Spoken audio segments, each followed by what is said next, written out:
Good evening. I'd like to call to order the July meeting of the Upper Island Township Stormwater Authority. I'd ask everyone to rise for the pledge of the flag. I pledge allegiance to the flag of the United States of America and to the republic for which it stands, one nation under God, indivisible, with liberty and justice for all. Thank you. Could we have the roll call, please?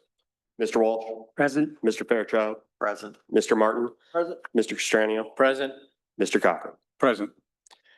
I'd like to announce that this meeting will be live streamed for those who wish to attend virtually. A recording of the meeting will also be available afterward for anyone who cannot join us in real time. Is there anyone here that wants to address the Stormwater Board? Anything up there, Alexa?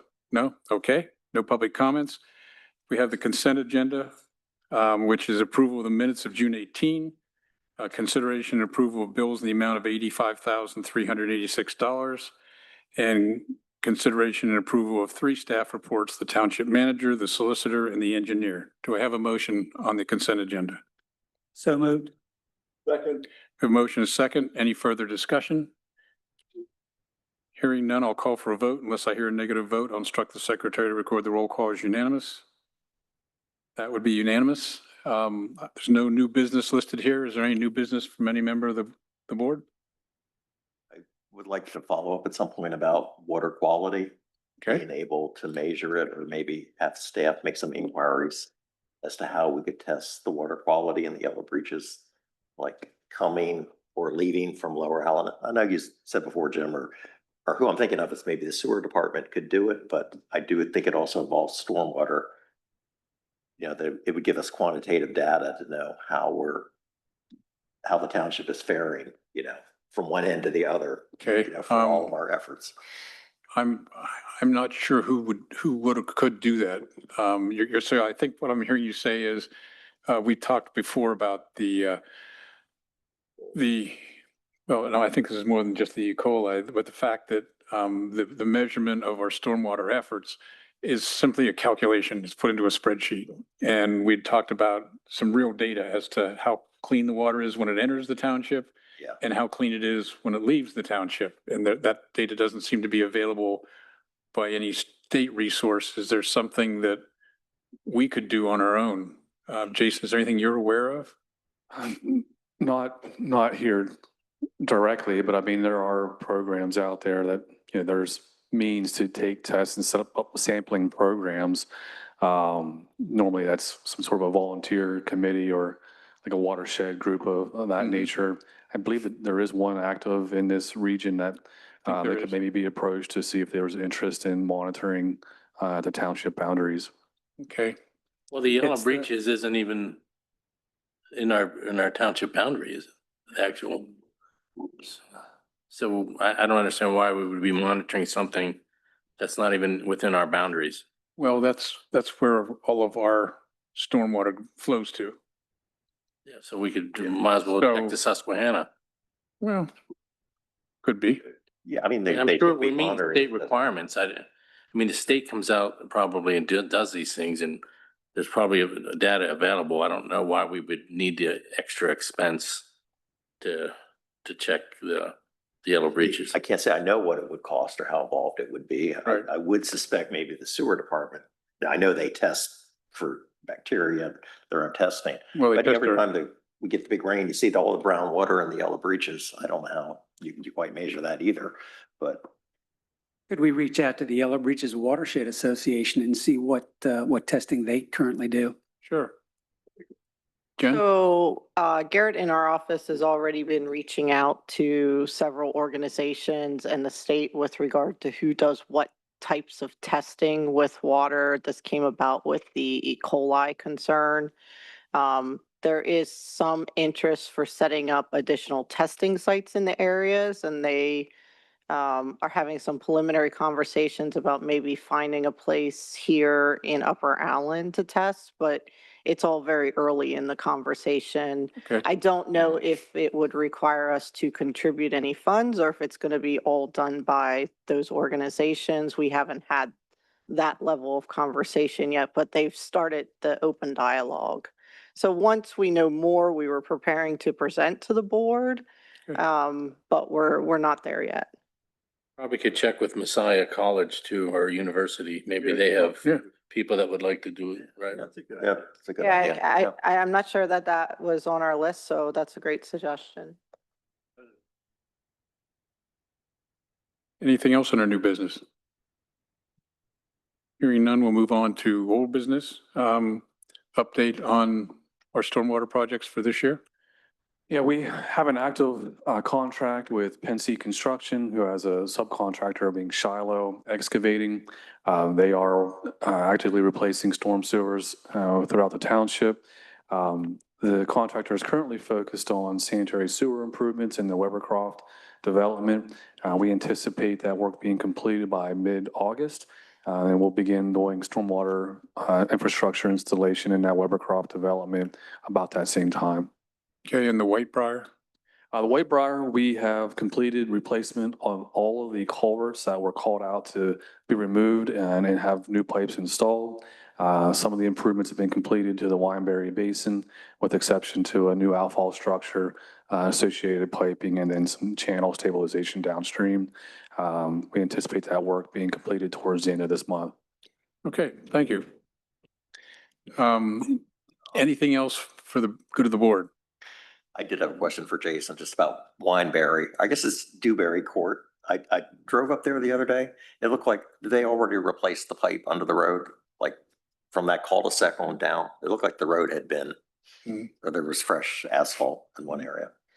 Yeah, that's correct. We had a series of pipes in that development that were close to failure mode, and we went ahead and replaced those. They were existing corrugated metal.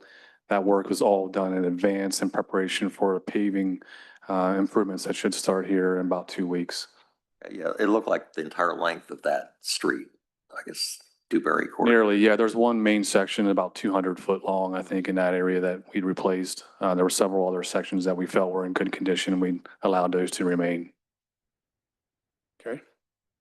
Anything else? Hearing no other business, a motion to adjourn is in order. We have a motion and a second, meeting adjourned.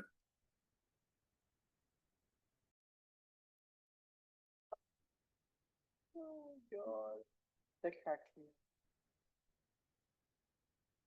Meeting will come to order. We're now holding a meeting of Upper Island Township Board of Commissioners on July 16, 2025.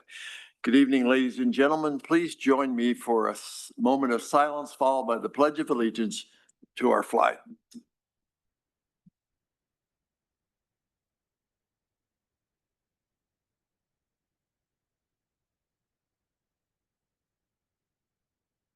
Thank you.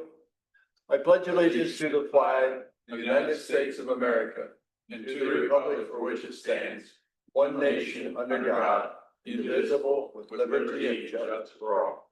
Thank you. May we have the roll call, please? Commissioner Cochran, Present. Commissioner Walsh, Present. Commissioner Fairchild, Present. Commissioner Pastrana, Present. Commissioner Martin. Present. So I might mention that this meeting was preceded by a public hearing at 5 o'clock regarding the consideration of a zoning text amendment, which probably will be addressed later. Also mention that we did have an executive session prior to the meeting, and that was to discuss several personnel matters. And this particular meeting will be live streamed via Zoom for those who wish to attend virtually. A recording of the session will be made available on YouTube after the meeting. So, we have the minutes, and they are, I might mention to the start too, this is an unusual meeting, and we'll talk more about that later, but it's probably the first of its kind, or at least for many of us, in that there will be a change in that our township manager's last meeting under current situation, and our new acting manager is here. So it is historic, and we'll talk more about that later. We have minutes from the June 4th meeting and the June 18th meeting. I might mention that consolidated, that's 25 pages of minutes. That was a lot. So Alexis, it's good we aren't paying you by the page. Are there any comments, questions, or additions or corrections to the minutes? Either set. Yeah, I had a couple corrections. Do you want to start with which ones, Eric? June 4th? June 4th. Okay, sure. Page 4, third paragraph. Commissioner Fairchild inquired about proposed landscaping and requested that additional landscaping in the way of arborvitae be installed along the front of the property. Excuse me, I'm losing my voice. I don't recall saying in the way of arborvitae. Would just like you to strike that. I think that would be, I wouldn't want to see a tall landscape plant in the front of a. You didn't want to Commercial property. specify the species. Right, Okay. she can just strike in the way of Okay. arborvitae, but I would like to see additional landscaping. Okay. And then page 8, paragraph, third paragraph, I think it mentions Mr. Cochran wanting larger historic district signs. I wasn't sure that was correct. I just defer to you, Jim. You want larger ones then? No. Well, actually, I said I thought they were a little small. I didn't Yeah. say I needed larger ones, but I was, with considering the price, thought they were a little small for the price. Okay. Yeah, wish the signs were a bit bigger. Is how she worded it. Mhm.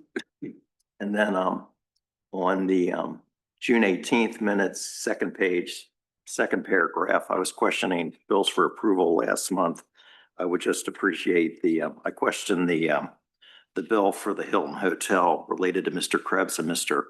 Agluar's attendance at the National Recreation and Parks Association Conference. I would just like to have the amount of the bill listed, which was $2,166.72. Got that, Alexis? Yeah. Anything else, or is that it, Eric? That's it. Thank you. Any other comments on minutes? I would entertain a motion to approve. I'll accept a motion for both sets of minutes if it's the will of a member. So moved. Is there a second? Second. Been moved in second to accept the minutes of June 4th and June 18th. Any discussion? All in favor, aye. Opposed, no. Motion carried. Thank you, Alexis. By way of visitors, Barry, did you want to speak a specific agenda item or? I think I'll later. Okay, till we get, okay, that's fine. And then, Mr. Williams, you wanted to talk about general items. Is it something on the agenda or? The floor is yours.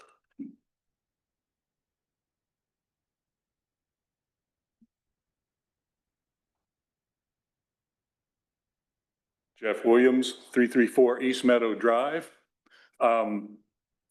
Three things, I'll try to make it brief. First is there are cars all up and down East Meadow Drive and West Meadow Drive because baseball is hosting the regional tournaments for, I believe it's 11 and under Cal Ripken League.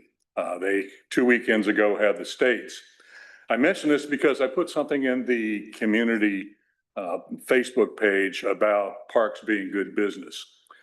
And 15 years ago, I was on a committee with Cumberland County Office of Tourism.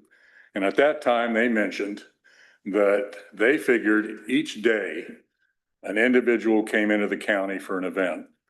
$22 were placed into the economy. So if you think about the number of people, and we have people from multiple states coming to this tournament this weekend, not tonight because of the rain, that's a lot of money coming into our businesses. I am sure Chick-fil-A is thrilled. They have to stay someplace. They're going to spend money in our community, and parks are good business. The second thing is this Friday is National Park and Recreation Employees Day. It was started here in Pennsylvania by the Pennsylvania Recreation and Park Society probably 5 years ago and picked up nationally. You may remember 3 years ago, I announced that Tanya Brown and Mechanicsburg Rec were the host for the central area of Pennsylvania. and they had it at our Friendship Park. And we had the Secretary of DCNR there. We had the Physician General for Pennsylvania there. They both spoke. They both saw Friendship and Fisher Park as they came in and had very kind things to say to me. It didn't hurt that Secretary of DCNR brought most of her staff. Many of them are the people that grade the grants that are submitted by the township for park enhancements, improvements, and acquisition. But finally, and the big reason that I'm here is to give credit to Mr. Frazier, which I understand is his last meeting. I'm not sure a lot of people realize the impact that he's had on parks. I've had the good fortune to work with the Rec and Park Board for a long time. And when I started, Scott was Assistant Township Manager, but I think people should know that he was responsible for getting the dog park built. All right. That was kind of out of left field. I know we had to convince you all a little bit, but that park, if you ever drive by, is fairly heavily used by mostly folks that don't frequent our other parks that much. In addition, he's responsible for building Winding Hill North and South. That was an amazing park, and still is. It's a destination park. And I remember I had a conversation with him, I don't know how many, maybe 10 years ago, that DCNR gives extra points. And at the time it was a priority for ADA accessible and inclusive playgrounds.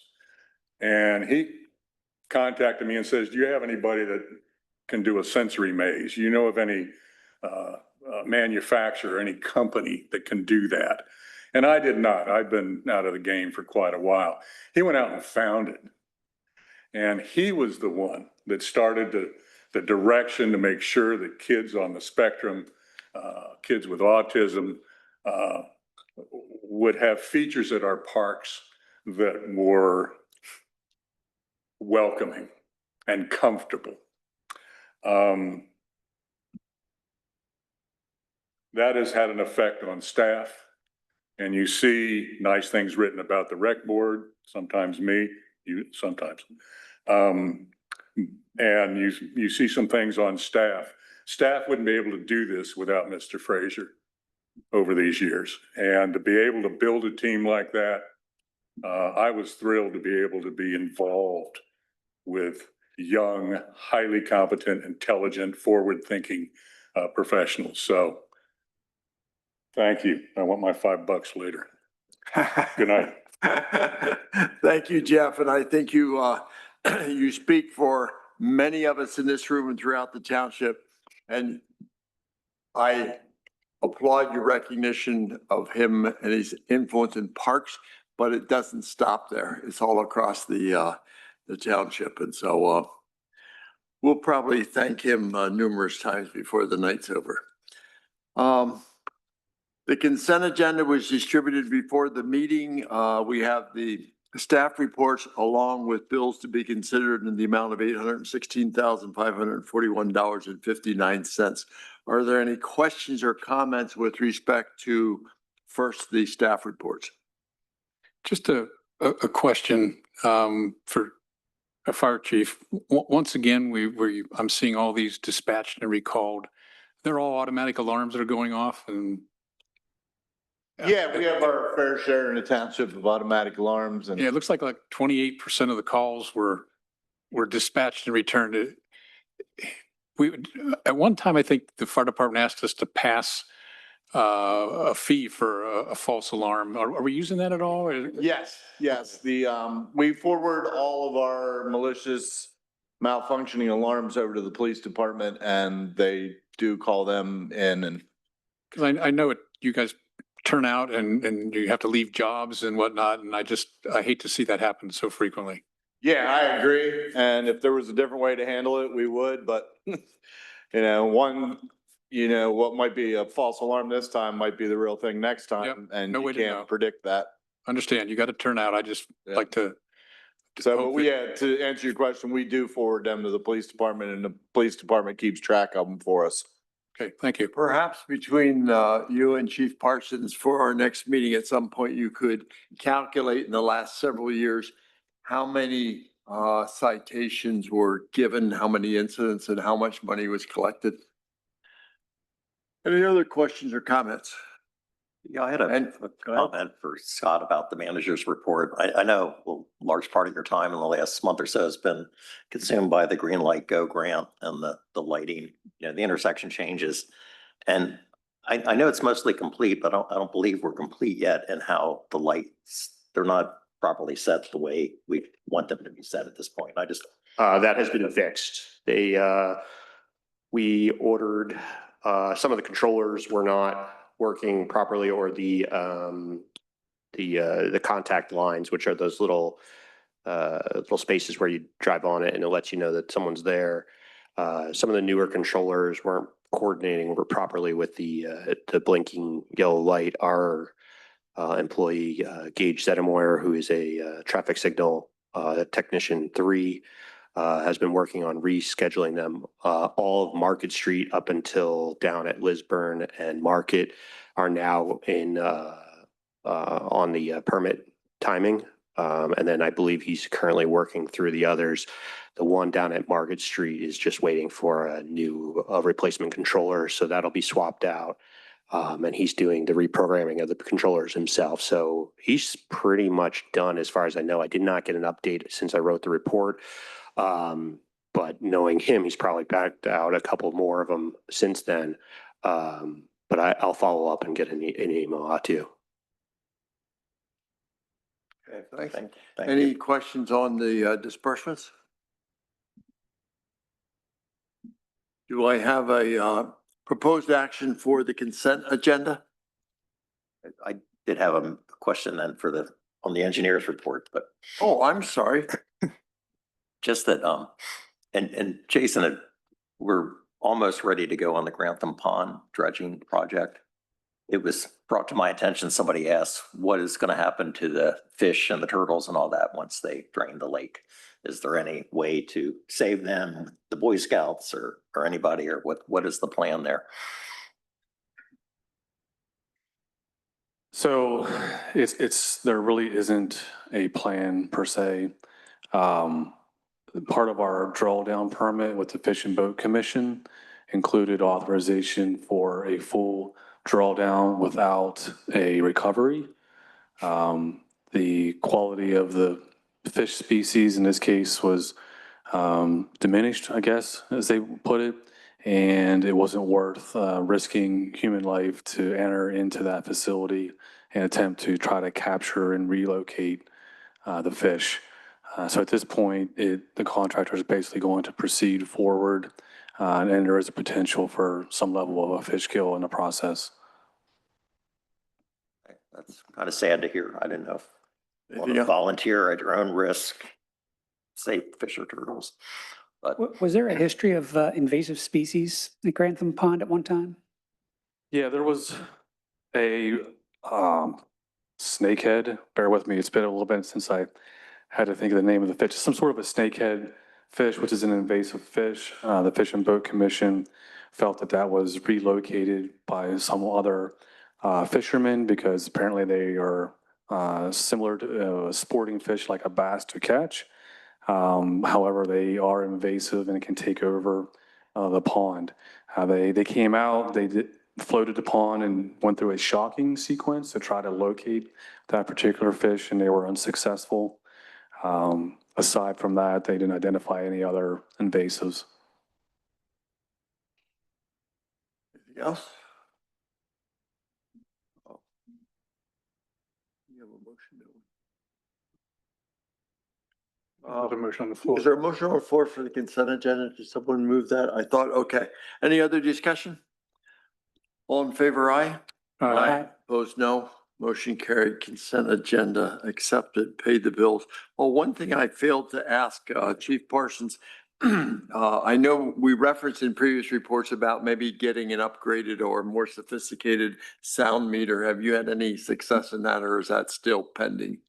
We did have contact with a person that Tim Wendling referred to us, and he advised that a type 2 sound meter would be an appropriate device to use to enforce our ordinance. Okay, good. So Is that something we currently have, or is that something we need to acquire? we currently have a type 1. Okay, so if we get type 2, is it something that you can get out of your existing budget, or is that of the magnitude that it has to wait till next year? No, we can do that. Okay, great. Thanks for the update. Moving then to public safety, since you have the microphone, Chief Parsons. Thank you. The 2 vehicles that we ordered were delivered last week. One is currently at Dellinger's Auto Body getting the doors and roof painted white, but we'll get those scheduled for upfitting.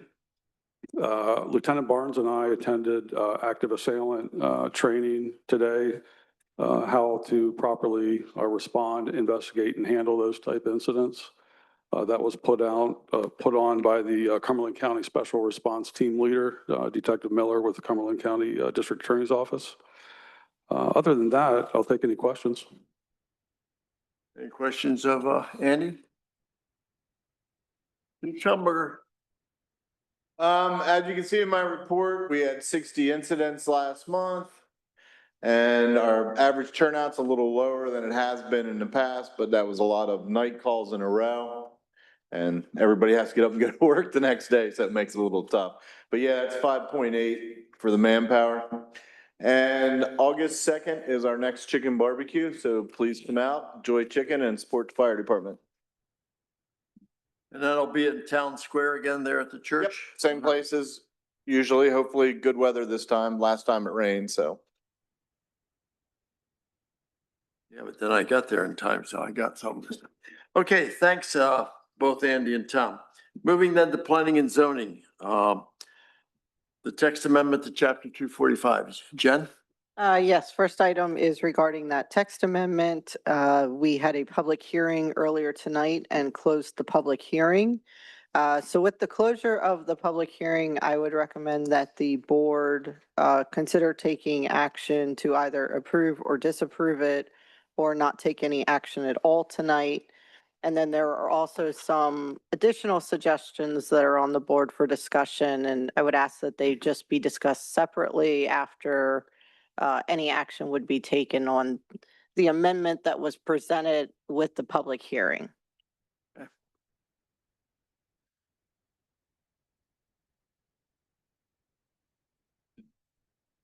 Barry, is this a point you wanted to speak or no? Okay.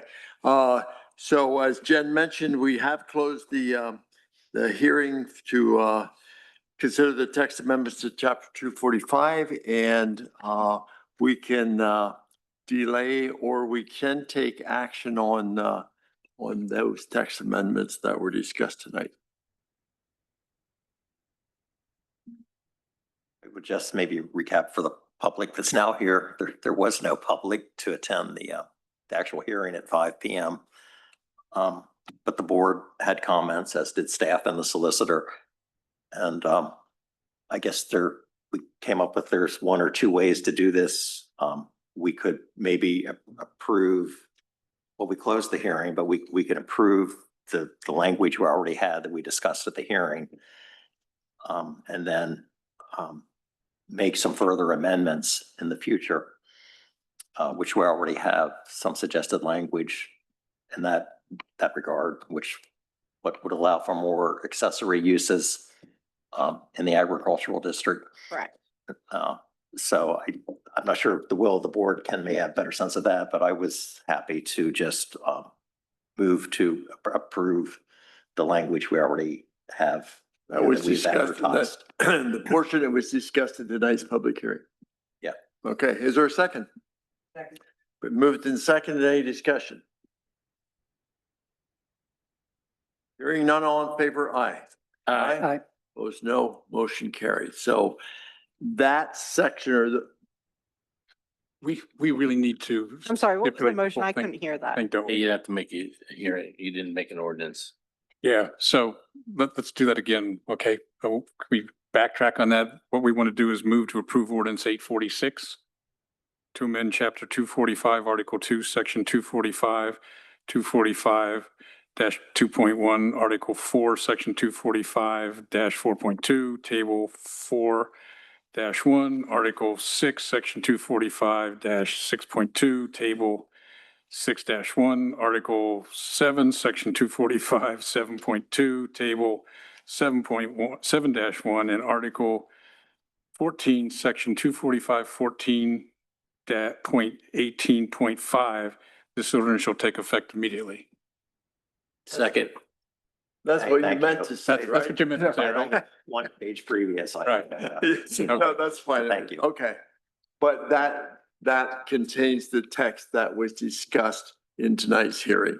And that's the only action we're taking tonight. So we have a motion that is seconded. Is there any discussion on the restated motion? If not, all in favor, aye? Aye. Opposed, no. Motion carried. Thank you. And that was, again, just for my record, ordinance 846. 846. Thank you. Okay. I would also like to push staff forward on the amendments that we had talked about at the hearing. So I don't, do we need to make a motion on that or just?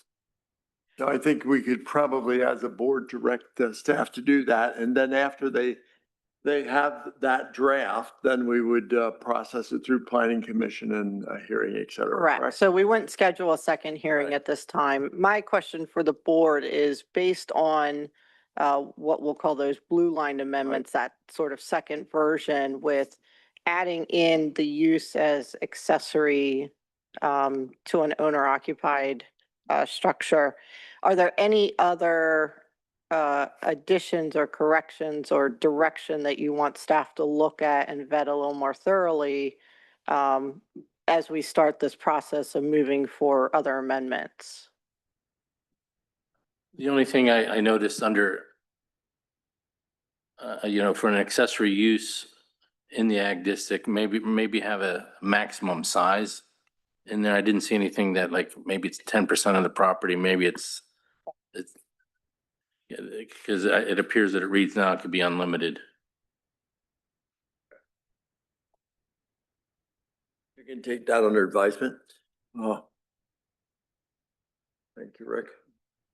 And I had one other, in the process of reviewing this, I had also looked at some other townships, Okay. like Manheim Township and Monroe. And I believe, Jen, you had looked at Silver Spring and probably some other ones.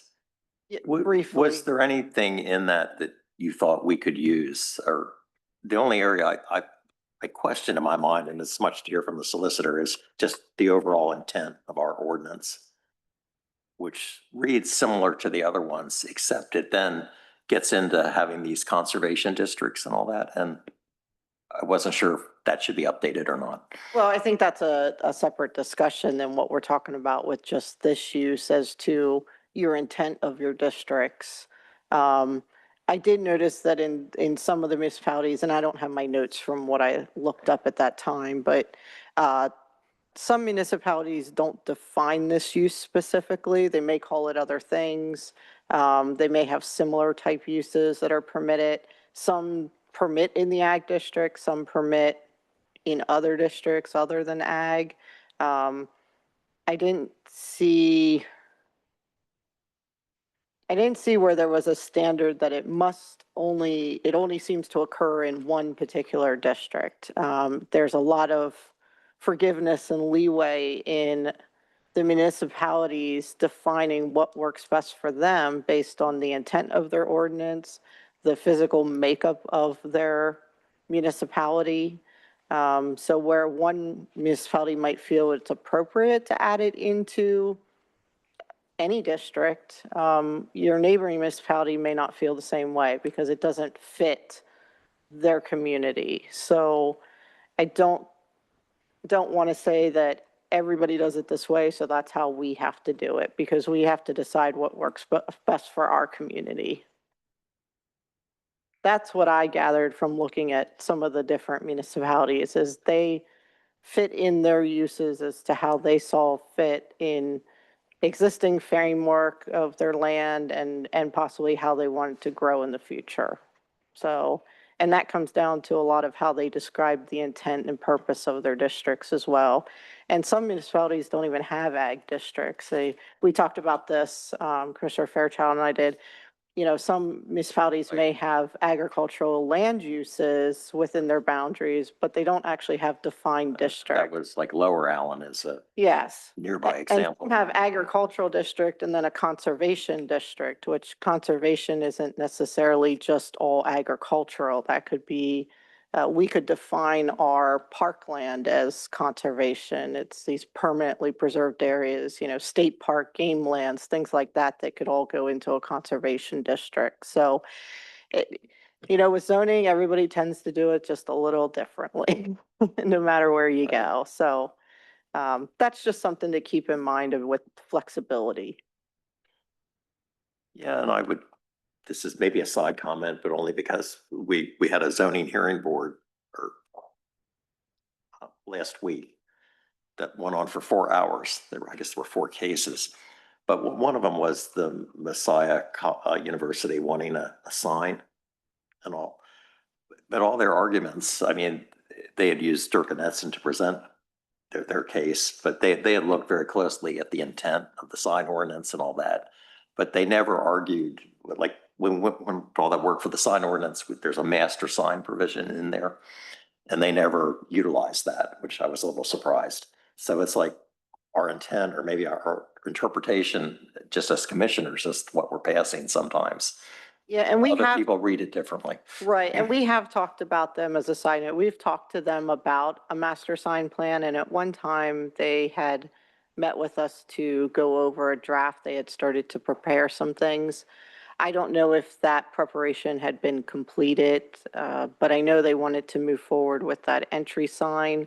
That was one of the reasons they came before us a year or so ago for the rezoning of the properties there at the corner. The intent was to put that sign at that corner. But through the final design process, the sign didn't meet our current ordinance, so that's why they were before the zoning hearing board. Right. And they still have an option to do a master sign plan for their campus and Yeah, everything, but yeah. it's going to be their decision if they move forward with that. I was just drawing the comparison to them, looking at the intent of Exactly. the ordinance and, you know, interpreting some very simple words. So that it just drew my attention back to the intent of this ordinance. Right. Okay. So I think it's kind of the nudge of the board that, you know, continue to work on the next set of amendments and get input to that and then start that process. Yeah, and we'll bring back a draft before the board at a future meeting. And I think if to any of us on the board, if you have comments, Jen asked for them earlier this evening, but if you have them in the next day or two, get them to her so that she can continue to proceed with efficiency. Okay. Consideration of a certificate of appropriateness for 240 Gettysburg Pike. Yes, next before you is the consideration for the certificate of appropriateness.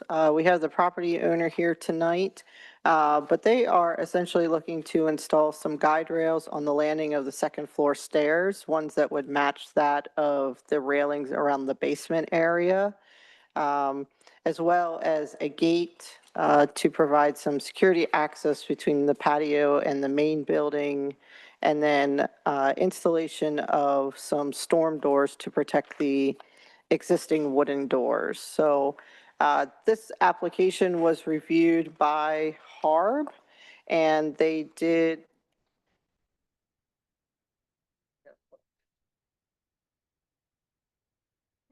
Okay. HARB's recommendation was at their meeting on June 17th, and they voted that the recommendation to consider approval of the applicant's request. So with that, Ms. Hall, if you want to speak to your project, you can. Good evening. My name is Akia Hall, and I am located at 240 Gettysburg Pike. I am proposing some of the items that Jennifer listed.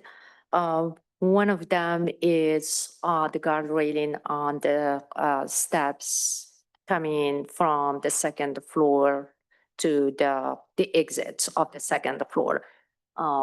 That's what we are proposing. And the reason we did that because our code officer was on site for inspection. And he looked at the top level and the railing are not safe that they are existing right now. They are only 2-bar and any kid can, have an accident, flying from the second floor. So he pointed that to me and we installed this guard railing that you see here on the entrance to the to the basement, which was approved by your board the year before. And we would like to maintain the metal railing.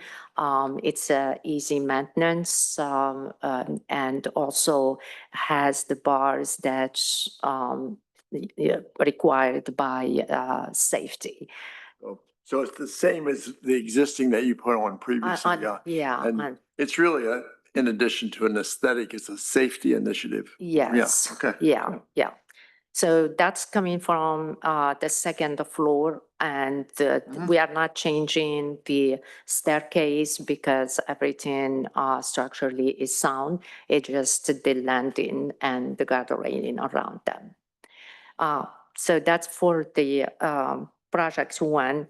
The second one, I think. The gate is out. Can you? The gates, yeah.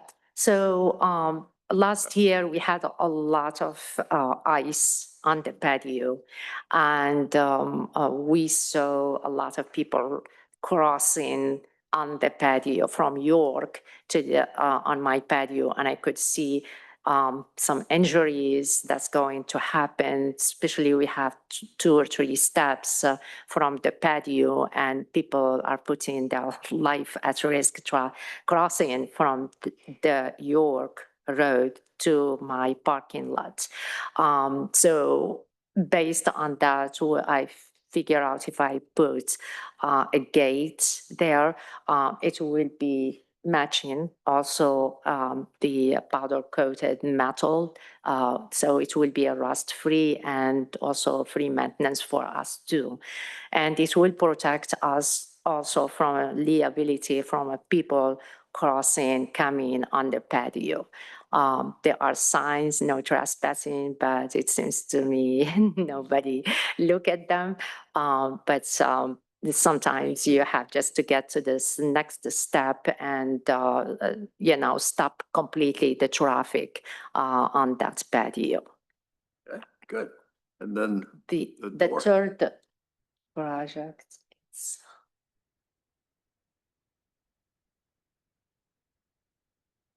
There we go.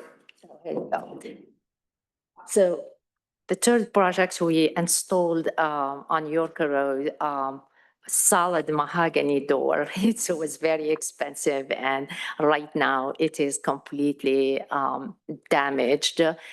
We installed also 2 doors, a wooden door on the Gettysburg Pike, which was previously a garage on Gettysburg Pike, and both of them are getting damaged by a lot of either the snow, the rain coming on them, and they have no protection. So I am proposing to put a clear view storm doors so it can prevent, the water from going on them.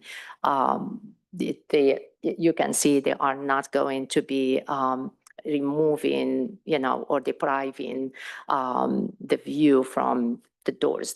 You can still see the 4 panels that was required by your committee. Very good. Are there comments, questions?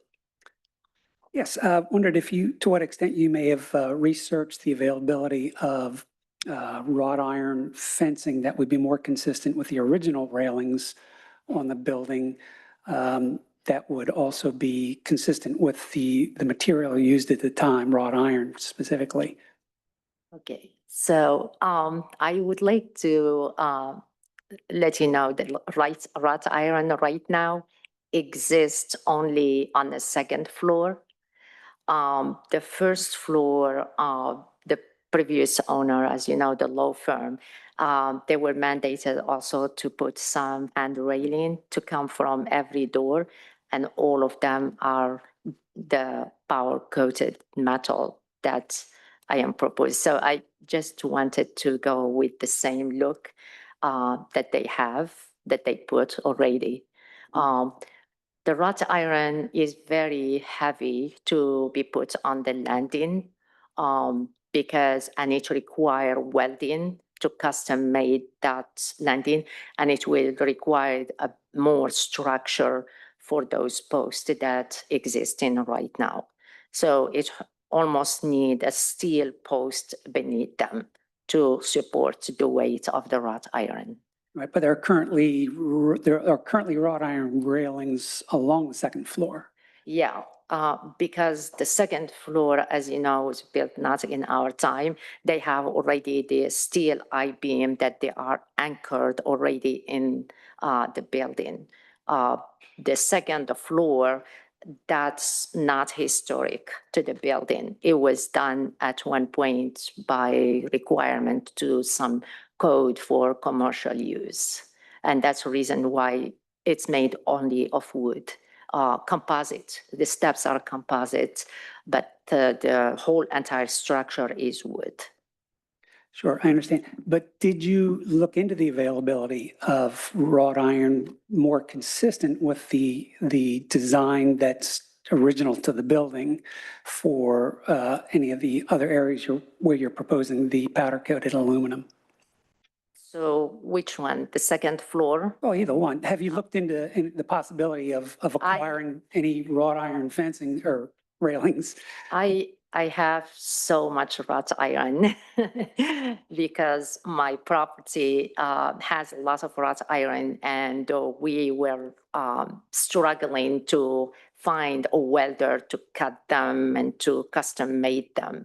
But all of them, they came back and say, structurally, you need to remove everything. By the way, Frank, he was last inspection and he saw 6 sections I have in the library that I bought, and I was hoping to put them on.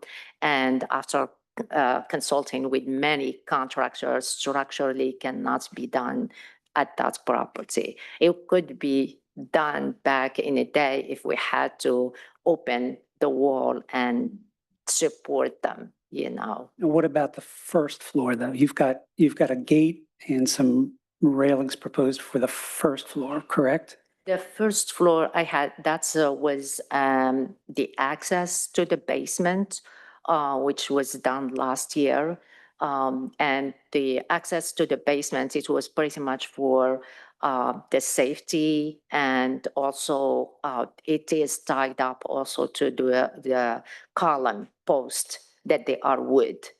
So they were not steel. They were not, if it was only the brick and we could dig in the brick and put a plate, it would be okay.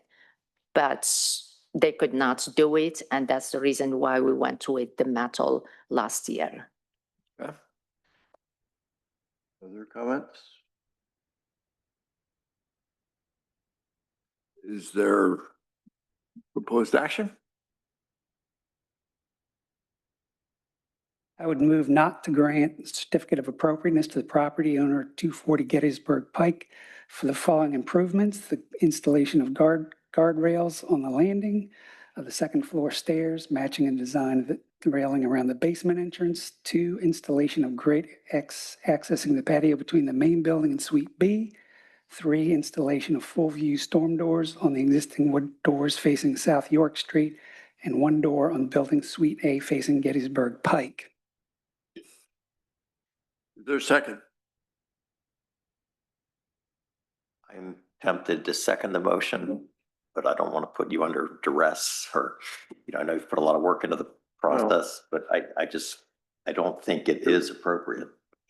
So And don't second it. did you second it?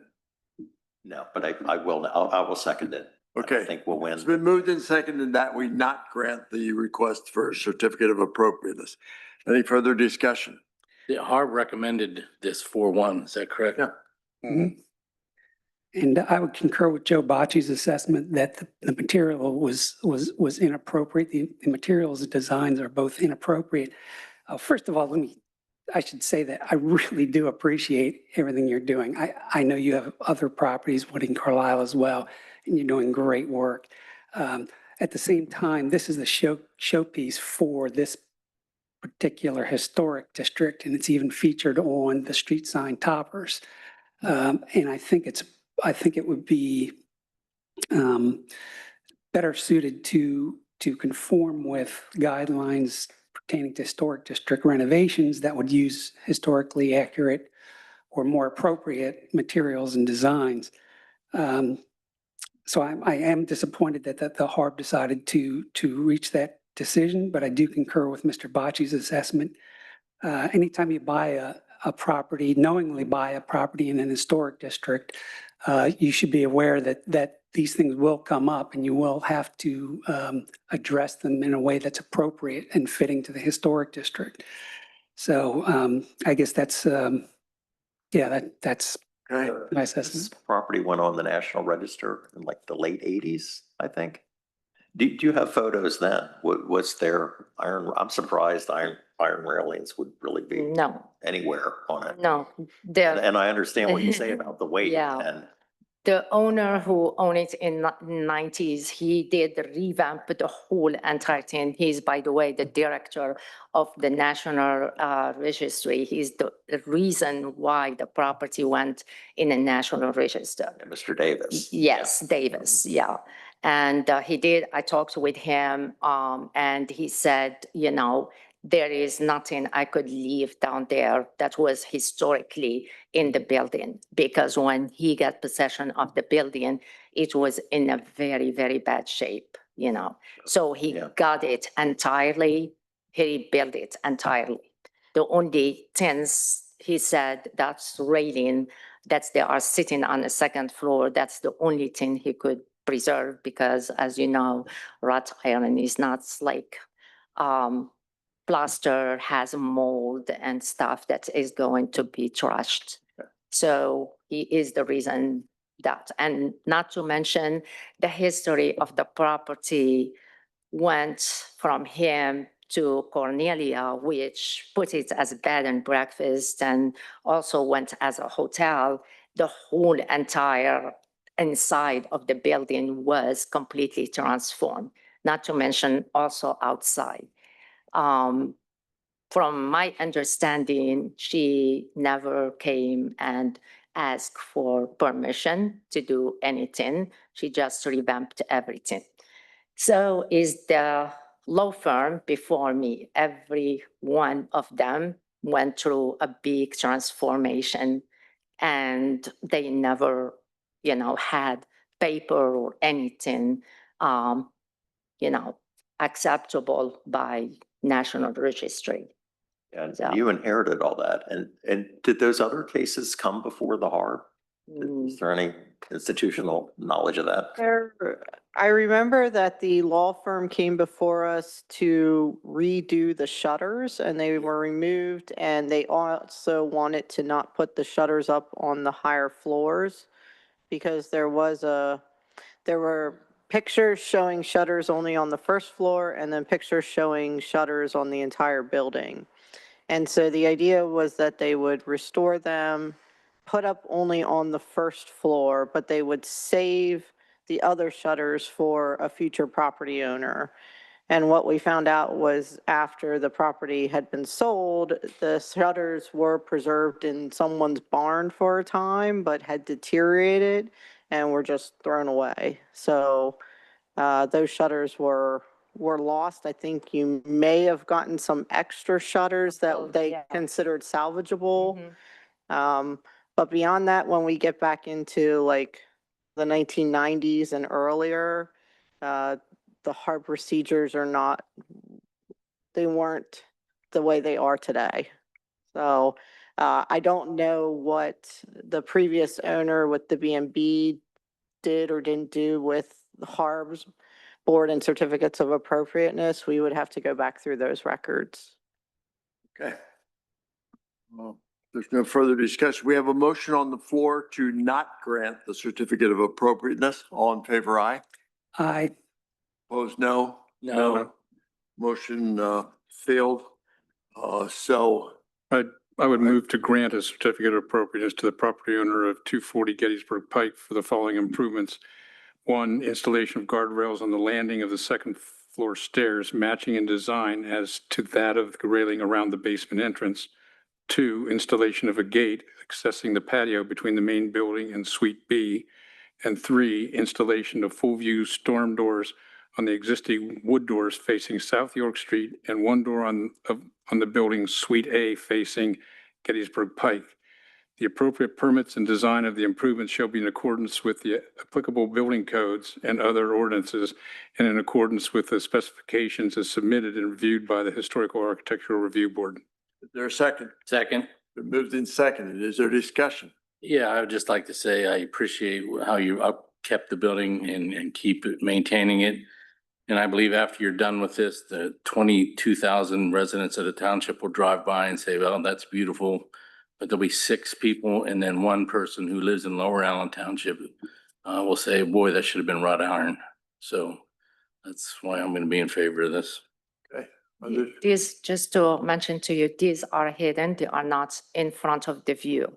The Gettysburg Pike is the 2nd floor and we kept everything intact. We completely repaint them and we would like to maintain the integrity of the building. And that's the reason why it's taken me so long. As you can see, I bought the building in 2019 and I am still working on it one step at a time because just to find the right people to do the work is very challenging, you know. I appreciate the fact. Yeah, that- I appreciate the fact that you've done that because the building Thank was you. falling into a state of disrepair and the Thank law you. firm that was in there didn't want to do anything more than they absolutely had to. And I'm not sure about the bed and breakfast because I don't think they ever came in front of us. I think they just did things. So thank you for doing it the right way. Thank you. I echo that too. I understand the majority sentiment. It's just like, I would cite the example maybe to Rick about, stormwater management or something, or what the rule is or something. And, is this appropriate? That's where I was hung up. But I don't want to see an unnecessary burden placed on you. So appreciate your patience and all that with the board and your understanding. And I'm glad you're able to move forward. Thanks. Is there other discussion? Thank you. We will vote. All in favor, aye. Aye. Opposed, no. No. Motion carried 4-1. Three, Or three, 3-1. Well, no. I'm sorry, I didn't hear you vote no. I said no. Oh, I apologize. Motion carried 3-2. Very well. Thank you. Moving then next to the certificate of appropriateness for 1943 South York Street. Yes, so we're going to move right next door from where we just were and look at the property on South York Street. This property owner, I believe Mr. Stewart is here presenting the application. There is a fence that runs along the border at 240 Gettysburg Pike and the 1943 South York Street properties. And gentleman would just like to extend that fence into his property and enclose the yard. So Harb also reviewed this case at their meeting in June and did recommend approval of the request. Good evening. Good evening. Darren Stewart, 1943 South York Street. There you go. As she explained, just trying to cap off a good 75% of the yard. It's not visible from York Street.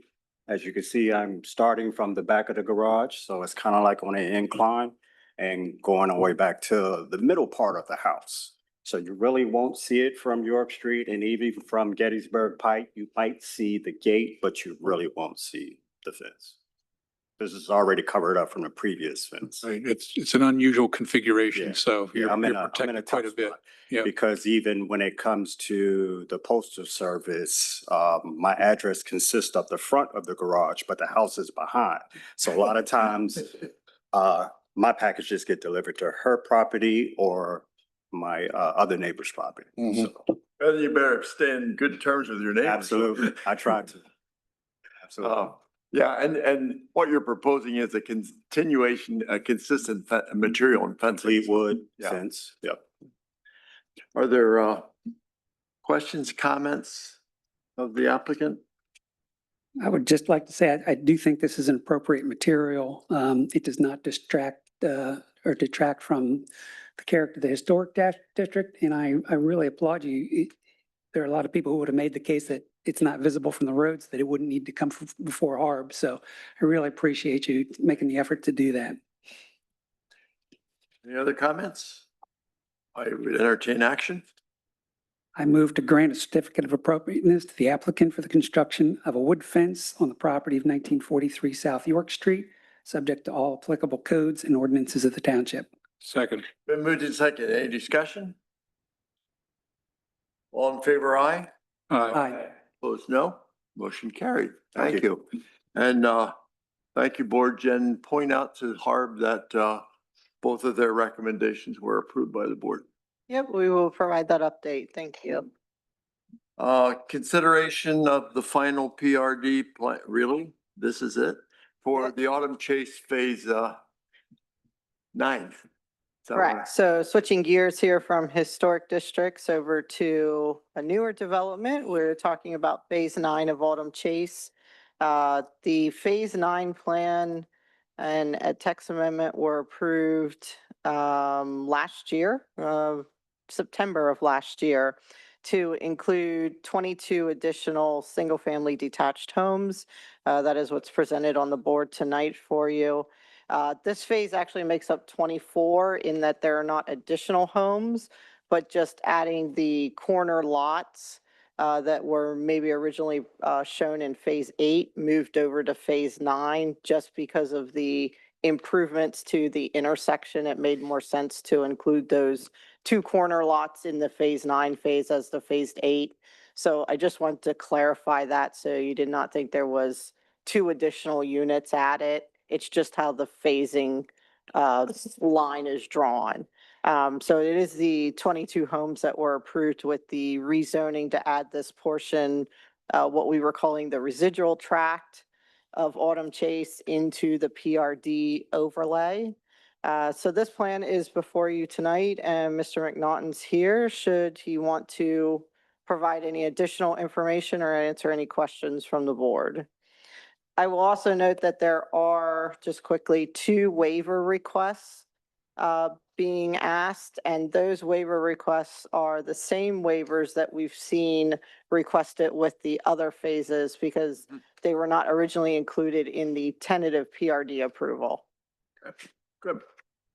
Good evening. Hey, good evening, Joel McNaughton with Hertzler Road Associates.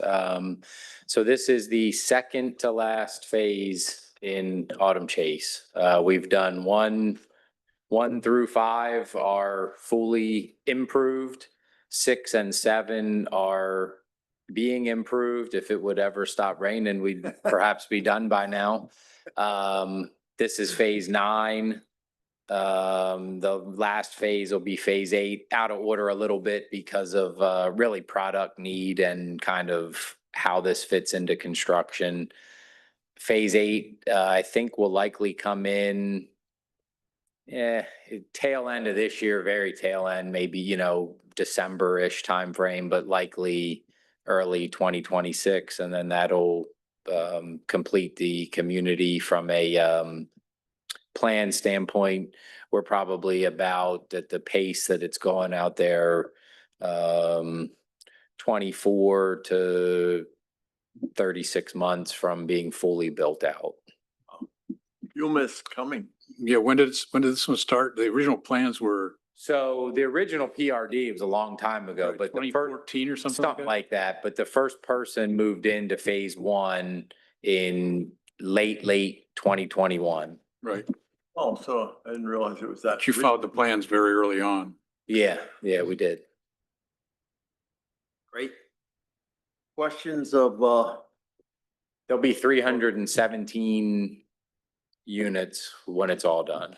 when the total autumn chase is done, 307. Oh, okay. So just Wow. since you came in tonight, I just wanted to mention, we had the homeowners association from Winding Hills, the senior section that butts up against you, come in with some concerns about stormwater. And I'm not sure if any of that stormwater is your stormwater or not. I'm not sure, and it hasn't been communicated to me yet. I just want to give you a heads up. Yeah, Yeah, no Thank news you. is good news, but if you hear, you heard it here first. So we seem to be getting a lot of stormwater Can't issues figure out this why. year. Yeah.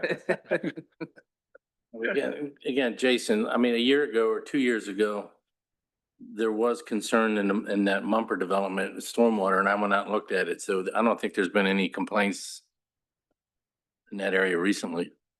You're referring to the Pennington development? Pennington. Yeah. I haven't heard anything recently. I think there was existing infrastructure in the Pennington development that was set up in a manner that could receive the water from this development. I think when water from this development actually started to flow through that water course and utilize that system, people just weren't familiar with that or accustomed to that occurrence more than anything. I haven't heard anything here in the past year, and certainly we would have, given the large events that we've been dealing with. The only other thing, I looked at your landscape plan, that shows the existing buffer between Pennington and yours remaining, even though it's probably not great. Can you just make sure that remains and your guys aren't out there removing it? Yeah, sure. I understand. Yes. We'll put that as a condition. I think probably should, I'd feel better if it was. I'd feel better if it was a condition. That way if I go away tomorrow, somebody doesn't Oh, forget. you retiring? Just go with Scott. Should work. If you want, Rick, you could add that as condition 23. okay. Other questions or thoughts? Okay, Mr. McNaughton, yeah, go ahead. my primary interest is the impact of development on the school district and our taxes. And in the packet we received from Jen was, a narrative, a financial analysis, a narrative. It was 3 pages with some data. And that was in response to, you were here a year ago, we approved a rezoning request. And then a decision was issued in October, written by the solicitor. And the narrative is intended to address condition 3 of that decision, which reads, the applicant shall provide updated analysis of the school facilities and school district budget and township revenue expenses per sections 245-8.3 E1, G, and I of the codified ordinances. The analysis should include actual figures for existing residents and completed homes, as well as updated estimates for full build out.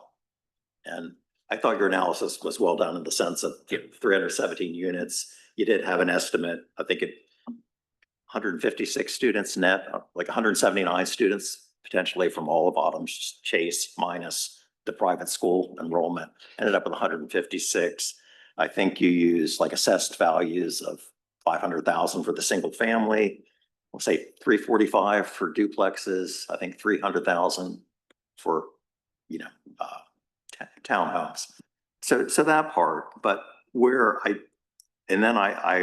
I thought the analysis went astray.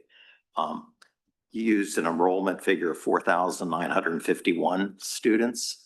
I'm not sure where whoever did it got that, but the school district has its own, enrollment projections from their website that shows 4,741 students in 2026.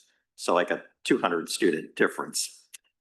And you also note the last time the school district evaluated its own facilities, I guess formally, in terms of a plan, was May of 2016. Nothing you or anybody could do about that. That's their issue. But The one that really got me was, using, US News and World Report as a source for what Mechanicsburg spends per student. You came up with a figure of $14,126. I believe the correct methodology is to use the school district budget, and they just approved, the school districts near the end of the year, they approved a budget in June. They approved a budget expenditures of 109,504,897. So to me, you would take that total expenditure and divide by the 4,700 students. And I think it ends up like 20-some $1,000 a student versus 14. So I guess, I guess I'm asking if you can redo that analysis using the school district's figures. I mean, so the way that those analyses are done, the way that we've always done them is you consider the cost to educate. So they have $109 million budget. How much of that is actually goes towards education? And I think when you find what part of that is to the education of the child, not pensions, not other things, it's much closer to that $14,000 number. I think I had asked that before, and I was hoping for legal clarification. I mean, I think from an accounting standpoint, you have to look at the total that they're spending. You can't just take out busing or any of that other stuff. And and anything we say or do as a town, it should apply to all the developers. I just would like to have a more accurate handle on the impact of this on the school district. I just think we have to use their figures. But is there a legal reason not to, Mr. Solicitor? I mean, you're the one who wrote the decision, and there is specific reference to school district budget. Okay. I'm saying on page 5 of the decision, there was a specific reference to the school district budget. It's condition 3. I guess, if that's something that alters in any way, we're here tonight asking for approval of a 24 lot subdivision plan. The zoning's been approved. It was approved by a zoning decision. We submitted a answer to that zoning decision to indicate numerically the way that we address the conditions of approval of the zoning decision. That was reviewed and approved by the solicitor and the township staff and indicated that we have met all of the conditions of approval of the zoning decision. That's why we move forward now with what we're here for tonight, which is phase 9 final subdivision plan in accordance with that zoning determination. So if there's a separate question relative to school district budgets, and so if you're saying it's $6,000 difference, perhaps from what we used and what the school did, then there's a $6,000 per student change in our numbers. It's all projection. And if that changes in some way what we're here for tonight, I mean, I would gladly do that, but it's not a comment here on this approval. The zoning decision has already been made, and it's already been confirmed that we've met the requirements of the zoning decision. So I just don't quite understand what that does to advance this final plan approval that we're here for tonight. Isn't using a source such as US News and World Report allow us to bring that into question? Couldn't we just add another condition to say, yeah, go ahead and check in with the school district and provide us with some updated analysis on the enrollment projections and budgets? What we're talking about here is relative to the PRD approval, which we've already been granted, and we've already addressed those conditions of approval. That was October, November, December of 2024. We've now submitted this phase 9 final plan. The PRD is behind us. Those questions were questions in the time of the PRD. They were raised, we answered them. That was determined to be satisfactory, wouldn't be here tonight on this final plan. Yeah, the zoning decision is made.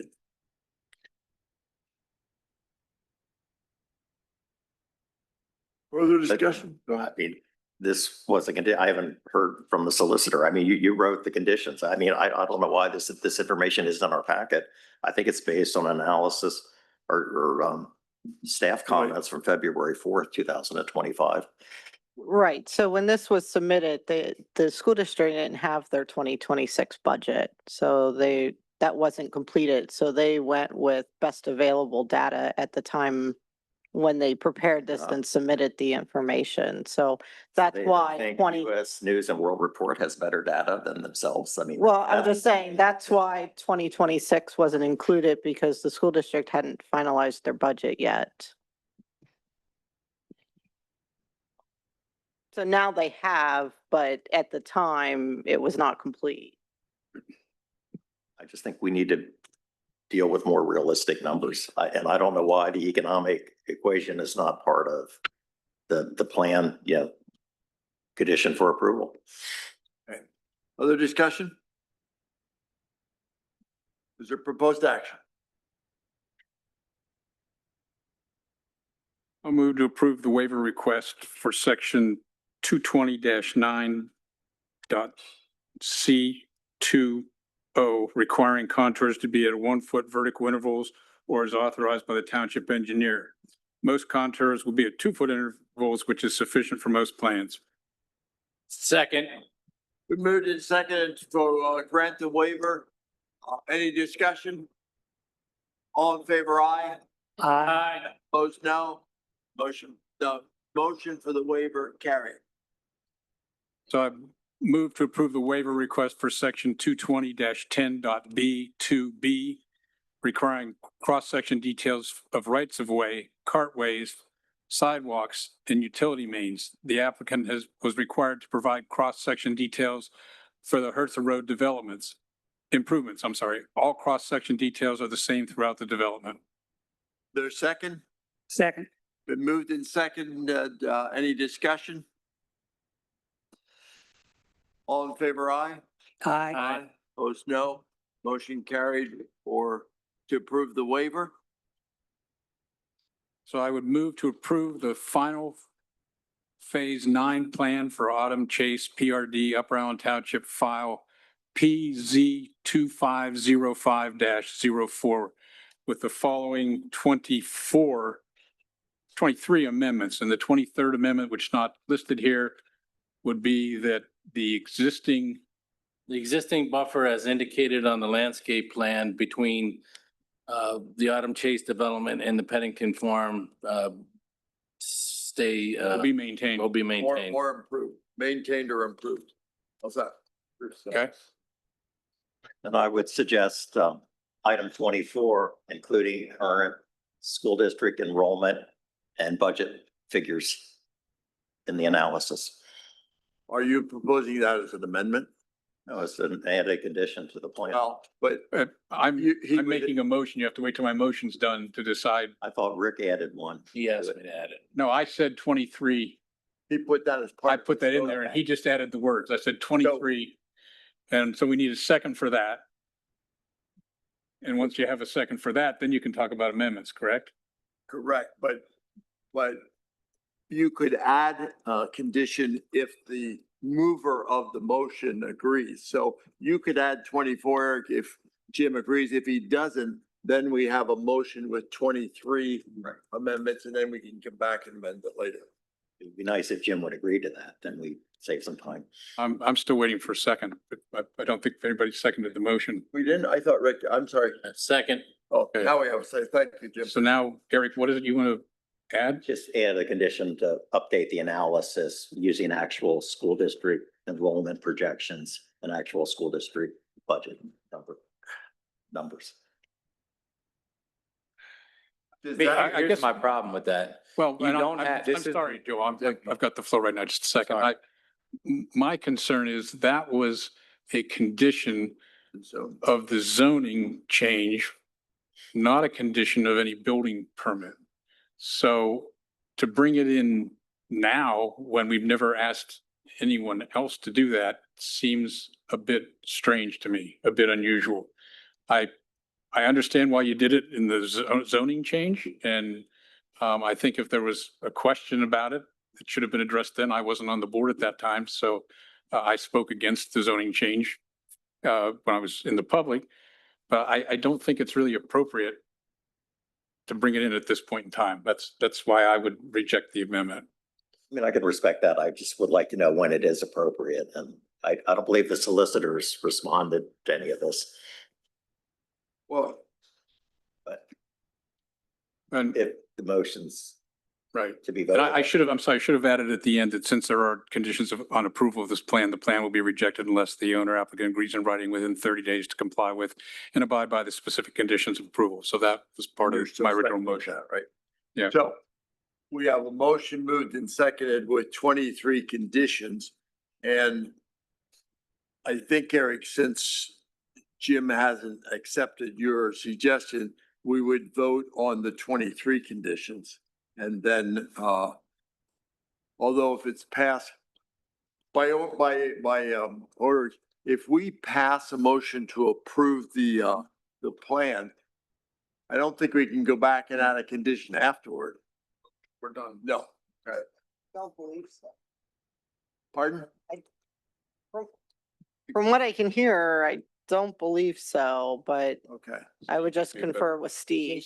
Steve, so right now we have a motion on the floor with 23 conditions. Correct. There's a suggestion that a 24th be added, and that hasn't been incorporated into the maker of the motion. So how can we deal with the 24th, proposed 24th condition?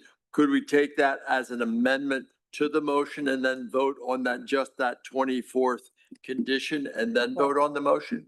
As a amendment to the motion is made, if the mover is willing to accept that amendment, otherwise you vote on the motion as it's presented. And What is there? And then if someone wants to bring that up afterwards as another condition, is that moot or is that still available? I think at that point it's moot. I'm wondering if it wouldn't be more appropriate to, there is a motion on the floor, but we could amend that motion by adding a proposed 24th condition, vote on that condition, yes or no. And then if it's accepted, then we vote on the motion with 24 conditions. If it's voted down, then we vote on the motion with 23 conditions. Seems to Yes, I me agree. that's how we could deal with That's that. ain't fair. And then Okay.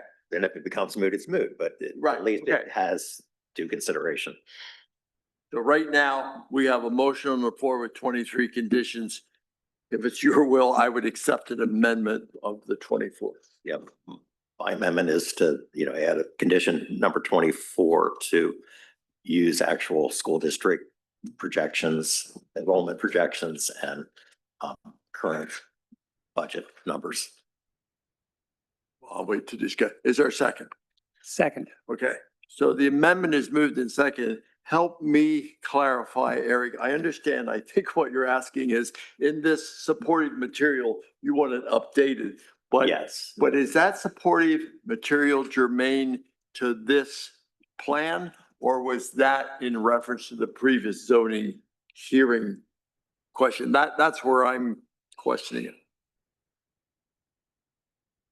I mean, I considered it part of this plan. I mean, it's in our packet, this analysis. It's attached to what we're considering tonight.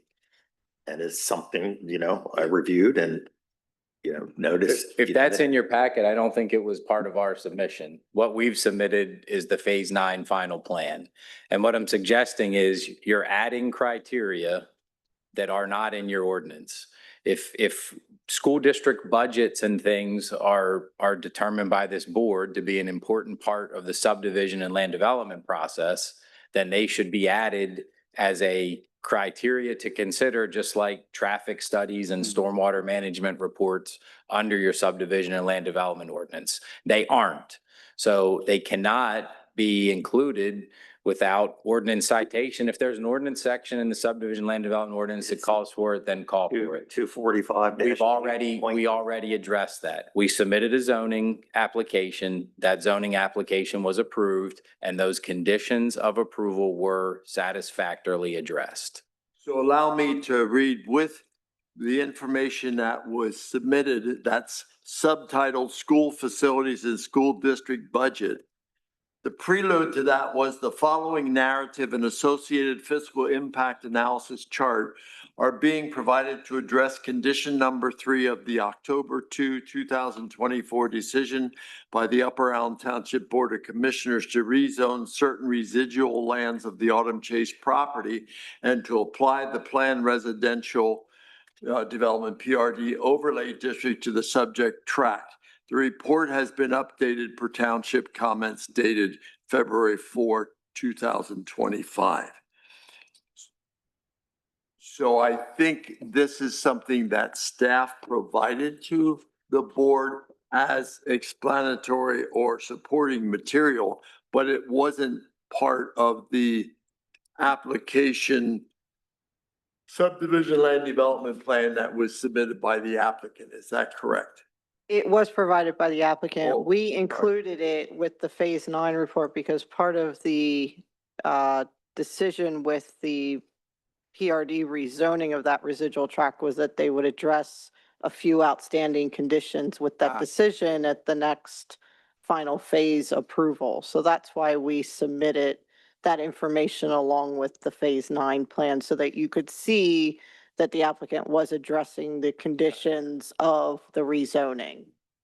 So was that financial information required to change the zoning, or is it required for the land development plan? As I read this, I thought it was a requirement of the zoning change. And that's why I refused the amendment, because you were bringing in something that was not pertinent Right. to so land what- development. is correct. So it was part of the rezoning. We had asked that because they were introducing additional units into the PRD plan, with any tentative PRD, we would look at those financial statistics. And so since we were increasing numbers, we asked them to amend their statistics to represent the additional units. Okay, so it was a requirement of the zoning, not of the land development plan that's in front of us tonight. Correct. Well, it appears it was even submitted, reviewed, and then amended. Right, Or and comment that that's, we I mean, made. I don't argue the fact that the numbers could be better. I'm just arguing the fact that I don't think it's appropriate to bring it in here when it was a requirement of the change in zoning. That we don't do that. And I don't know how we would do it, because as Joel's pointed out, it's not something that we have as a requirement for people to do this. And I would have thought it'd be something that would have to be agreed to by the applicant, not just mandated by us. Zoning is independent of land development. Yes. So that's all I'm trying to do, is make sure Part of zoning, it's part of 245. zoning, the act of rezoning a tract is separate from the developing the tract. They're different processes under the It's municipal already met code. the conditions of You the zone. guys changed the zoning. I was not part of that. Yeah, it's under the PRD requirements when considering PRD plans. That's where Commissioner Fairchild is referencing out of the zoning ordinance. So when you're submitting for a tentative PRD approval, there's different criteria that you have to provide as part of your application. One of that is the school district statistics. So when Mr. McNaughton came before us to amend the PRD plan to include the additional units, that's when the board had asked for those updates to certain sections of material to represent more accurate numbers with the additional units. And that's this information that's here in front of us. Correct. That's what they submitted to meet. So because we didn't have that at the time of the rezoning and the decision to amend the PRD plan to include this residual tract, they were placed as conditions of the rezoning. And so we're showing that they met those conditions. For the rezoning. Yes. For the rezoning, and that was based on the information submitted then. And so it's correct that it's not contemporary or up-to-date information, but it need not be, because that's not a requirement of subdivision. Correct. The information here was what was referencing the condition from the rezoning or the PRD. Yes, to meet the And that's- conditions to That's move forward. action that has already been taken, correct? For the rezoning Yeah. to amend the PRD boundary, yes, that's been, And that, That's been at that taken. point was when there should have been an exception made if the information didn't appear to be adequate. Because that information was for the rezoning, not for land development. So I agree with Eric that it's not up to date it's not up to date information.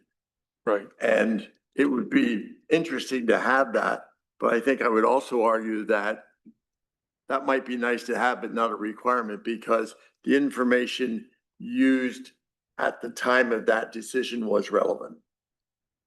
Yes.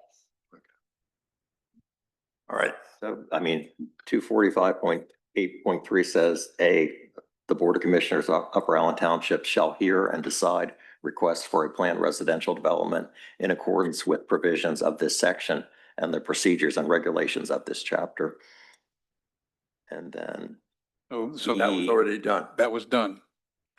That's the PRD requirements, and they passed that rightly or wrongly. I wasn't on the board at that time, but the information was submitted and approved, and now we're beyond that. We're down to land development. That should have been, in my opinion, that should have been an issue when you changed the zoning. As you didn't feel that met the requirement, that's when it should have been raised. It was an issue and it was submitted. The question is, was it up to date then, or was it the most relevant information we had then? But we made a decision based on what was submitted at that time. Right? Well, there were conditions on the decision, and then there were conditions on the decision. The decision was written and then presented in October with these conditions, and then it looks like the response was given in February.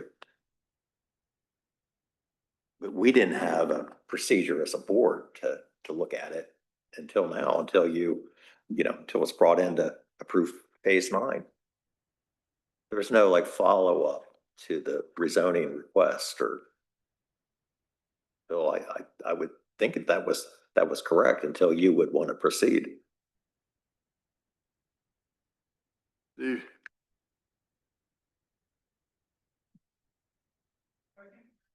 Use the mic, That was a condition that we had at the time that it was submitted and with the rezoning.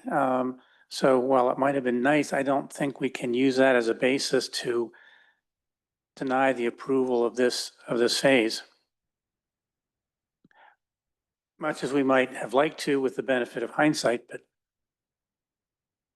I'm not saying I want to deny, because you've met the other 23 conditions. I was just looking for updated information so that we have an accurate feel for the financial impact, going forward.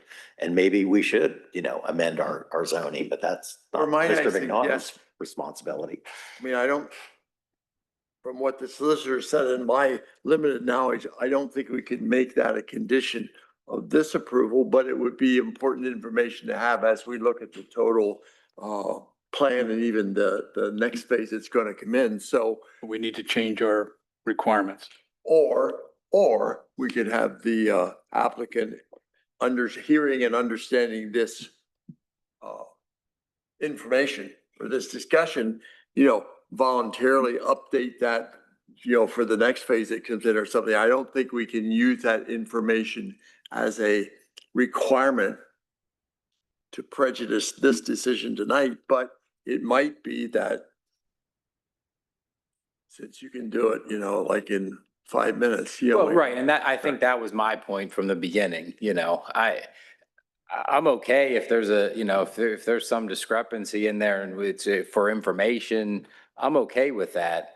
But we can't add things that aren't criteria in the ordinance or relative to this plan as conditions of approval to this plan. That was my only point. But are you suggesting or suggesting that, independent of the decision tonight, you'll update this information that's on page 195 of our report? If there's better information and we can do something, I have no problem with that, but that might be a way to get the information which I think we're all curious about, but not tie up action tonight. Because I agree, I don't think we can't force you to do that, but perhaps you'll do that just as a nice guy. That's fine with me. I mean, All right. like I said at the beginning, I Right. thought a lot of your analysis was good. It was Yeah. capturing market prices and Guys and are assessment and whatever, it's just kind of losing it on the school district side. You guys are Just- making me work for my pay tonight. But- But anyway, so we have that in record, and so we'll take your word for that, Joel.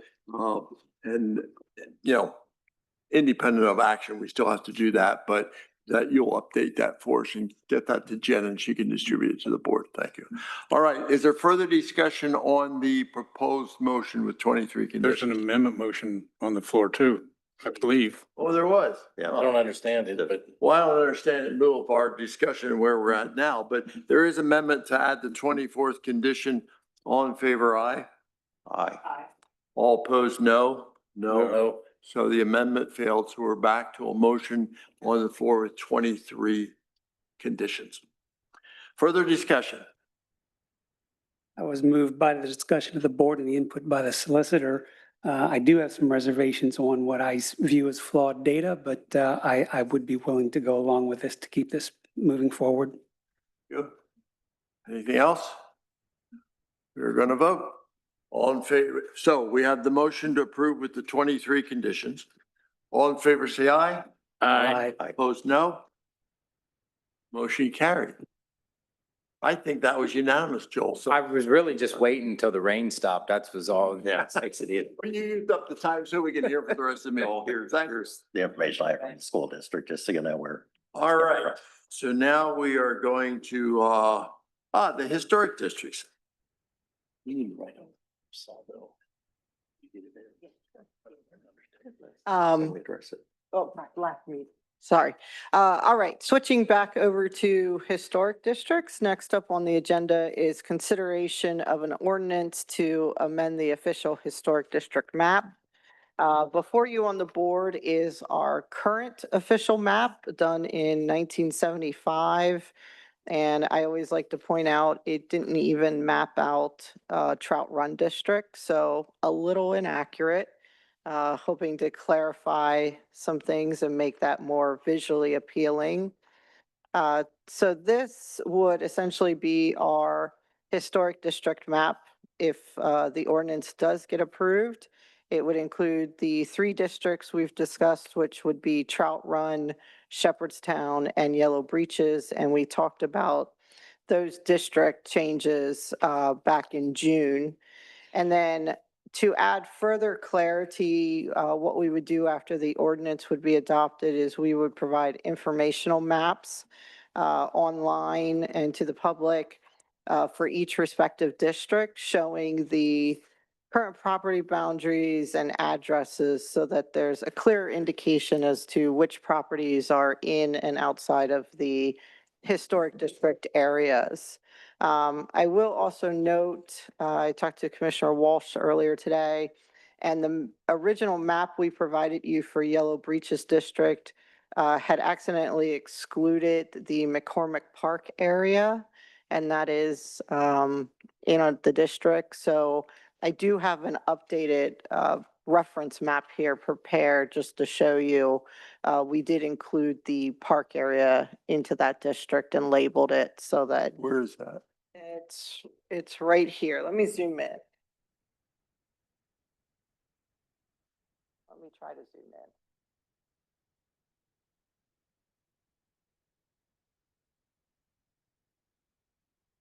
So you can see the park area. There's Okay, yep. the park doesn't have a defined parcel number, so we did have to just draw around our park boundary where the lines are a little, they're not those even straight lines like you see in a lot of subdivisions, so. Is- But it does include all of the park area. And Jen, is the park area all from the road to Seaside, or does any go on the planned north side of McCormick? No, so our park is only on the southern side. On the water side? Yeah. Okay, okay. I couldn't quite tell, but Yeah, Jen, does the I thought the park extended to Ford Farm Road. Doesn't it go closer to Ford Farm Road? And you went that To my far. knowledge. Okay, no, that's fine. What about the, God, We could make it go down to the township boundary. I second that motion. Yeah, yeah. We'd like that. I just wondered, why doesn't that extend to the FAMs? I don't see the map clearly enough. Why wouldn't you extend that to all properties that would have been included in the existing map? Oh, I see it is. Okay, that's the purple is what you're talking about? I don't know what this area is. It's not a parcel. What does the purple line represent? The purple line is we drew a boundary around For the historic. the area that Oh. goes back to the original map to That's show fine. the As long as it's encompassed by that purple line, I'm fine. property. okay.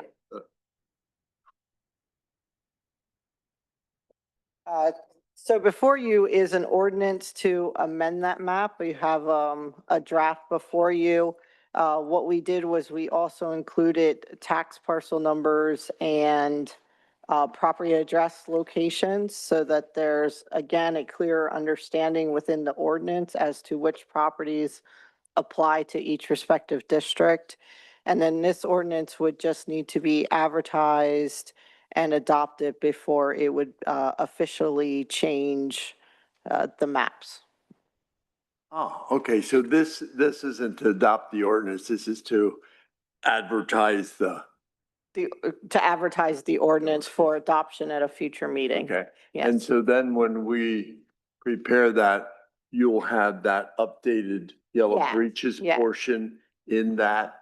And, I'm really impressed, Jen, that you have the property addresses of all the properties within the proposed districts. I think that's wonderful. And I think when we get to the point where we have a hearing and display that, I would hope that everyone who owns these properties is informed about what's happening so that we can get a lot of input and hear any negative comments up front so we can do it in a smooth process. That Or would be- positive, Pardon? or positive. But yeah. Well, yeah. Not mean, too often do people come in and say positive things. It's usually just the negative ones, but yeah, the positive ones too, sure.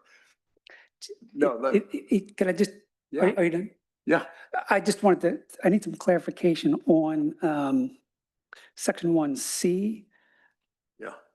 In the text, it reads, and then we're talking about the Yellow Breaches district boundaries, and then Yes. along McCormick Road to McCormick's Mill. Can that read to and including McCormick's Mill? Because I believe the mill itself is in the district. This way, the way I read it, it sounds like it comes up to the edge and stops. Oh, if it does, you could do that script wise, just say along McCormick Road, including McCormick Mill. Yeah. Yeah, we can say. I don't know if it's in or not. I'll take. your It word for is. Oh, okay.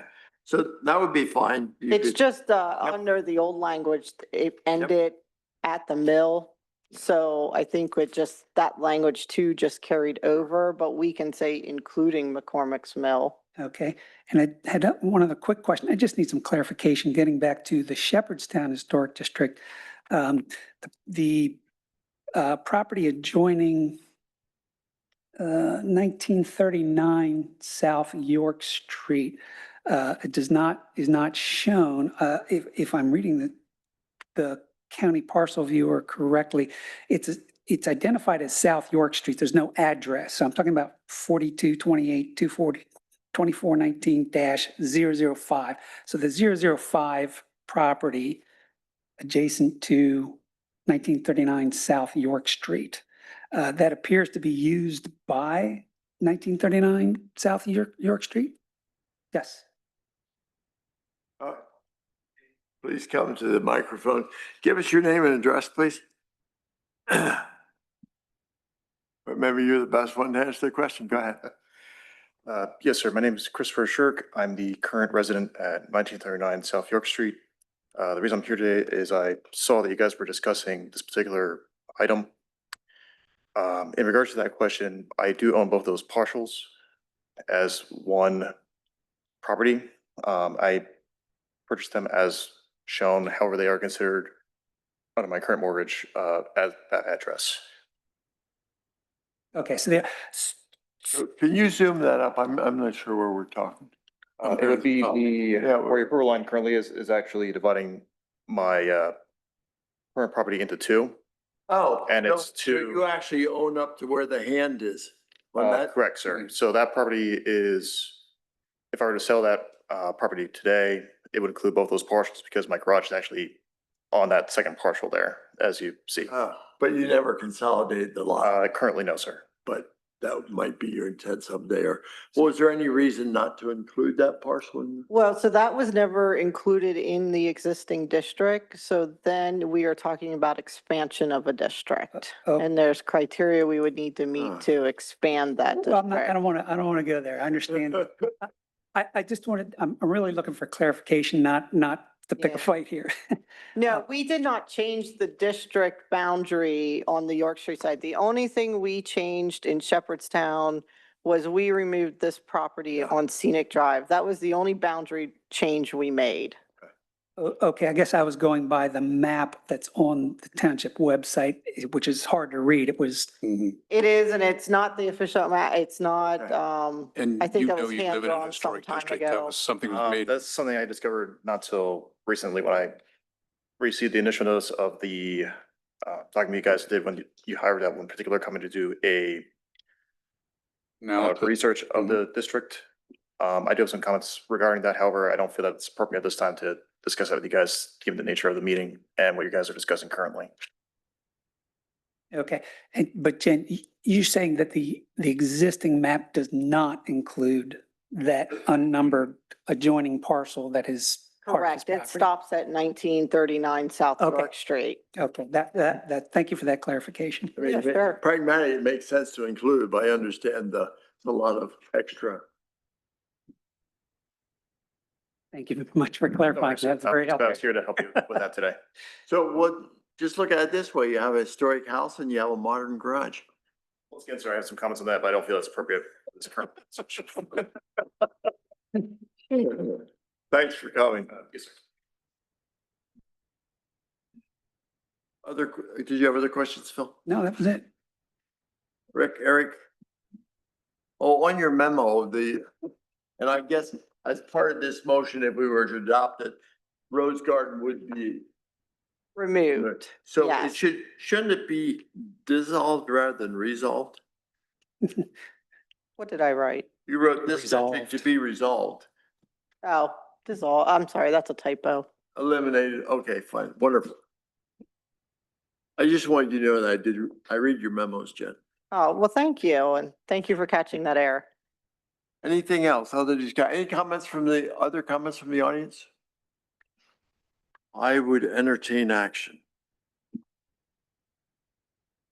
I would move to authorize staff, excuse me, as a point of clarification before I do this, we talked about the map that you're showing tonight, which is not in the packet for Yellow Breaches Just Historic District. updated this afternoon. That's Okay, so if I read this. I motion- will amend that. Okay. I move to authorize staff to advertise an ordinance accepting The proposed map. Yeah, the enclosed map would be our official map and that yeah, okay. will be amended with the Sure. purple line. I move to authorize staff to advertise an ordinance accepting the enclosed map as the official township historic district's map and to amend certain sections within the historic district's chapter 155. Is there a second? second. Been moved to second. Any discussion? Any comments from the audience? All in favor, aye. Aye. Aye. Opposed, no? No, Motion carried 4-1. So proceed, Jen, with same narrative. Okay, I believe that concludes planning and zoning. Is there anyone have anything else for this topic? If not, we're going to just dive into public improvements, which are no listed items. Sanitary sewer, anything to say on that, anyone? If not, we'll go then into administration. Mr. Fraser, the budget update. Listed as item 1A is a memo from Zachary Harvey, the finance director, to the board, covering the general fund and the sewer revenue fund. And in June, the revenues exceeded expenditures by approximately $595,000. Largest contributor to expenses was payroll and personnel expenses. One of the largest revenue contributions was through our real estate taxes. It'll probably be one of our last real big payments coming from real estate. It starts to slow down as the year goes by, and earned income will keep steady. At this current point, the net position for the general fund is $3,093,000, which puts it at one of the highest positions in the last 10 years. But not like higher as in a lot. It's pretty much with all the other ones. From a trending situation, it's all in a big pocket right in the same place. As for sewer, the fund is currently in a net position of $779,000, which also puts it in a similar place as 2022. And then you'll start to see again in August, we'll start to see a decline down to September, and then it'll pick back up as we bill again. And then at the end of the year, we do our transfers. So you'll see it drop back down to a neutral position, or in this case, because of design, a negative position. Other questions of Scott? That's by and large good news. Thank you. Change in trustee for 457. Yeah, I believe you have a memo from Jacqueline Swanson, the Human Resources Director, to the board. Essentially, long and the short of it is the township offers its employees a deferred compensation as well as other investment opportunities for their pay, pre and post tax. The township does not pay for this service, nor does it control any of those monies after they leave, are paid to the consultant. The consultant currently is requesting to be able to switch the trustee, I believe, to Veolia or Voya or something like that. And again, it's just on their end. This is something that has been done in the past. Voya has requested a resolution, I believe. Any change in fee structure? Like I said, the township doesn't pay anything. All fees are based on investment fees that are paid by the person who is making the investments. Thank you. Any questions or proposed action? I'll move to authorize the transition of the township's 457B retirement plan platform from PCS retirement to Voya effective August 1st, 2025, and to authorize staff to take all necessary steps to complete the transition in accordance with Langen Financial. Is there a second? Second. Moved in second. Any discussion? All in favor, aye? Aye. Opposed, no. Motion carried. Steve. Yes, the item requesting is authorization for my office to appeal the final determination of the Office of Open Records in a right to know request submitted to the township by Charles Courtney. One of the documents was a staff memorandum from Jen Boyer, which was withheld on the basis that it was a internal pre-decisional deliberation of the township. The Office of Open Records agreed or accepted that argument that it was an internal pre-decisional deliberation of the township, but then said because it was included in the meeting packet, it was distributed to the board for deliberation, therefore had to be disclosed. And that's just not good law and not good on based on the facts. So requesting authorization to appeal that decision. So moved. Is there a second? Second. Been moved in second. Any discussion? Yeah, I just need, again, some clarification on what the purpose of it is.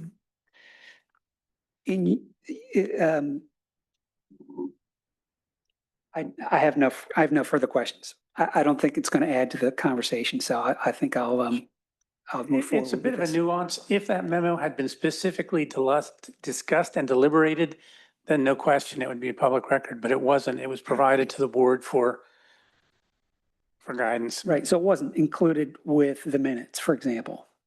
No. Correct. Okay.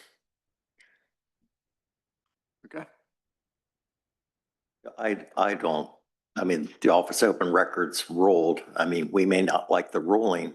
It just seems to be prolonging it. I don't agree, and the Office of I Open mean, I Records don't, isn't, I mean, I've isn't read the always memo. right. It's, What- you know, ev- not ev- anything scandalous or whatever, or. Well, you know, bureaucracies tend to reach as far as they can, and sometimes they overreach. Who does? Bureaucracies, bureaucrats. And I think that's what we have here is that if you look at case law, it's pretty clear, except with the limited exceptions that they've enumerated, that they shouldn't be disclosed, but they're going to go ahead and say, no, it should be. And if we didn't have case law, I would just say, forget it. It's not a big deal, but I'm just wondering what kind of precedent it sets if we don't appeal it because they've taken an extra step. So. Well, I mean, I thought the presumption of the law was like in favor of the public, you know, being able to receive the documents. And I'm surprised, like it was identified, just not given to them myself. Well, our solicitor has determined that it was confidential memo. It's not necessary to give. He's asked us to appeal it, so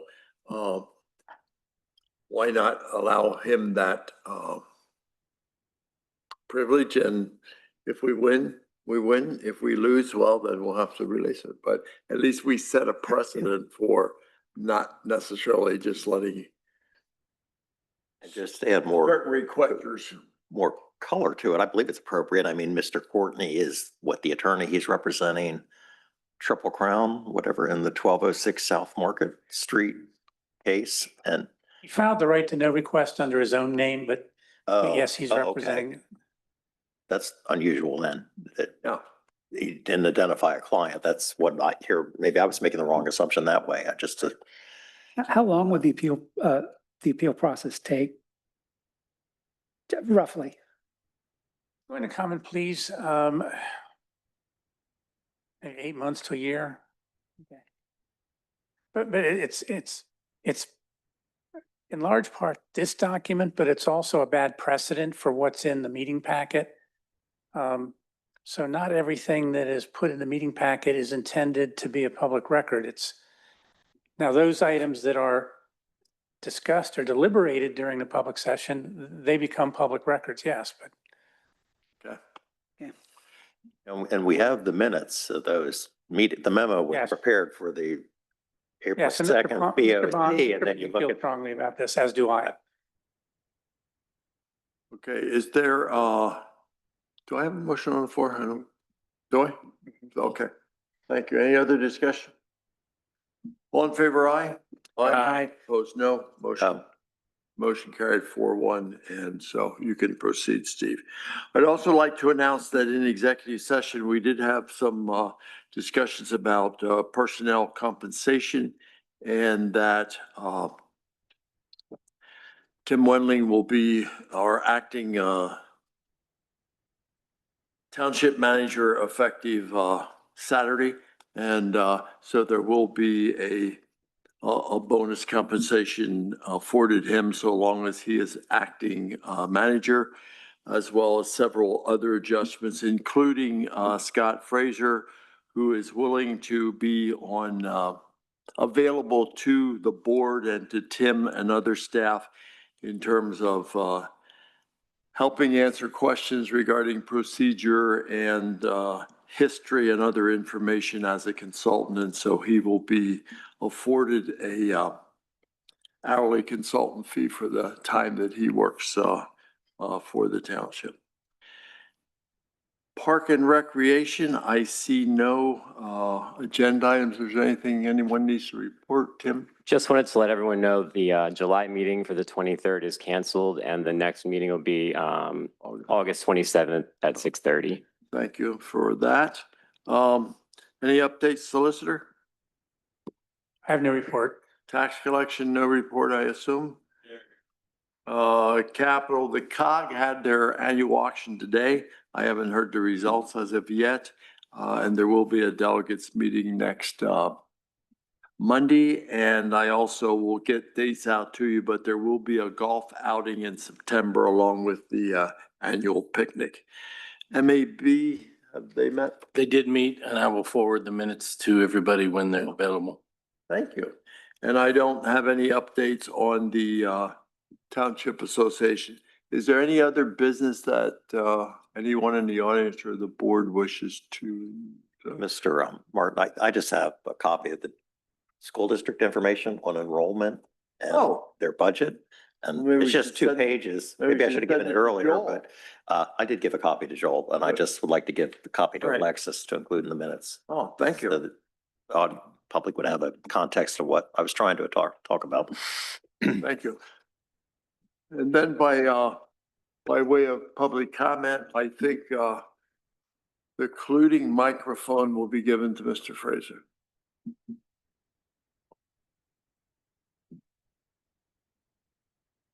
Over here. Don't make me cry. I'll do my best. I'll try not to myself. Good evening to the members of the Board of Commissioners and the residents and staff of Upper Island Township who are watching or listening in. Thank you for your time and attention.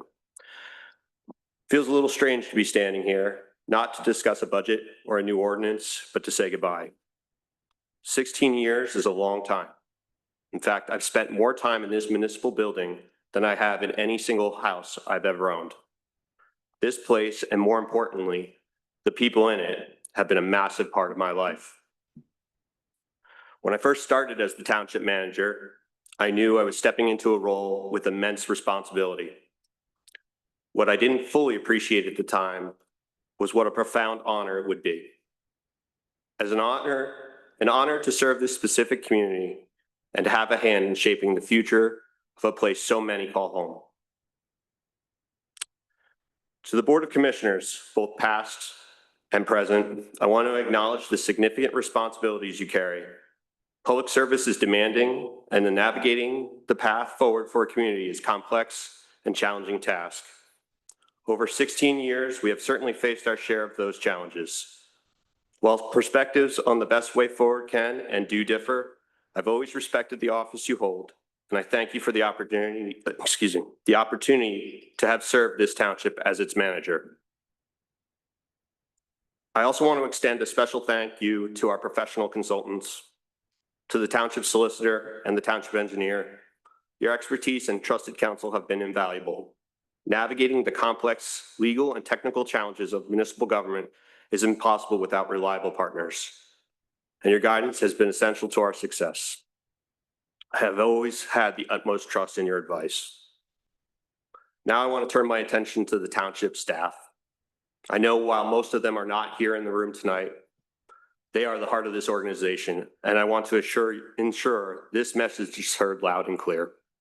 To our staff, you are without a shadow of doubt the finest, most professional, and most dedicated team this township has ever had. I say that with complete confidence. From our public works crews who are out at all hours, to our administrative teams who are a helpful voice on the phone, to the Parks Department that maintains over 200 acres of pristine recreation land, and to our public safety personnel who keep us safe. You are all the engine that makes this community run. You are the experts in your field, but more than that, you are the people of incredible character. You have consistently gone above and beyond, not for praise, but because you genuinely care about the residents we serve. What you have built here is more than just a well-run organization. It's a culture of excellence. I want the board and the community to know this. This team is turnkey ready. They have knowledge, the expertise, and the passion to carry this township forward without missing a beat. With the board's support, there's absolutely no limit to what can be accomplished. It has been the single greatest privilege of my career to have worked with you. People have asked why I'm leaving now. It's simply a personal decision that is now the right time for me to start a new chapter. I can do so with a clear conscience and a full heart, precisely because I know the township is in capable hands. Serving as your township manager has been more than a job. It has been an honor that I will carry with me always. I am incredibly proud of what we have accomplished together. When I look at the tangible improvements we've made, the miles of roads we've paved, the critical sewer infrastructure we've upgraded, and the development of a park system that I truly believe is second to none in central Pennsylvania, I see the results of our collective hard work. I wish nothing but the best for Upper Allen Township, and I look forward to watching from a distance as you continue to thrive. Thank you. Thank you.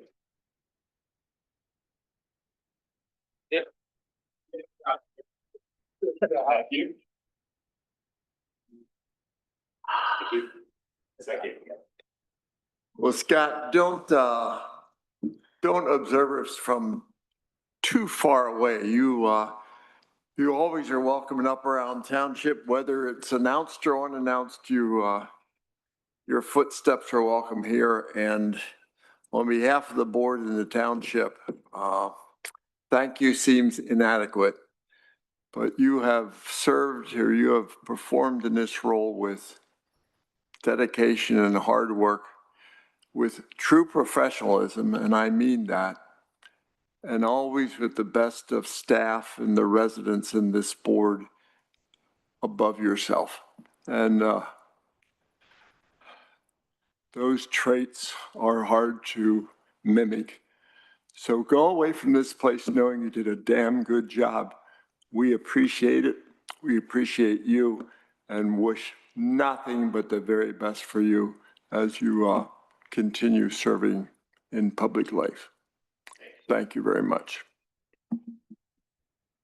And I'd like to make a motion that we go on record as thanking Scott for hard, dedicated, professional, and selfless service while he served as our manager.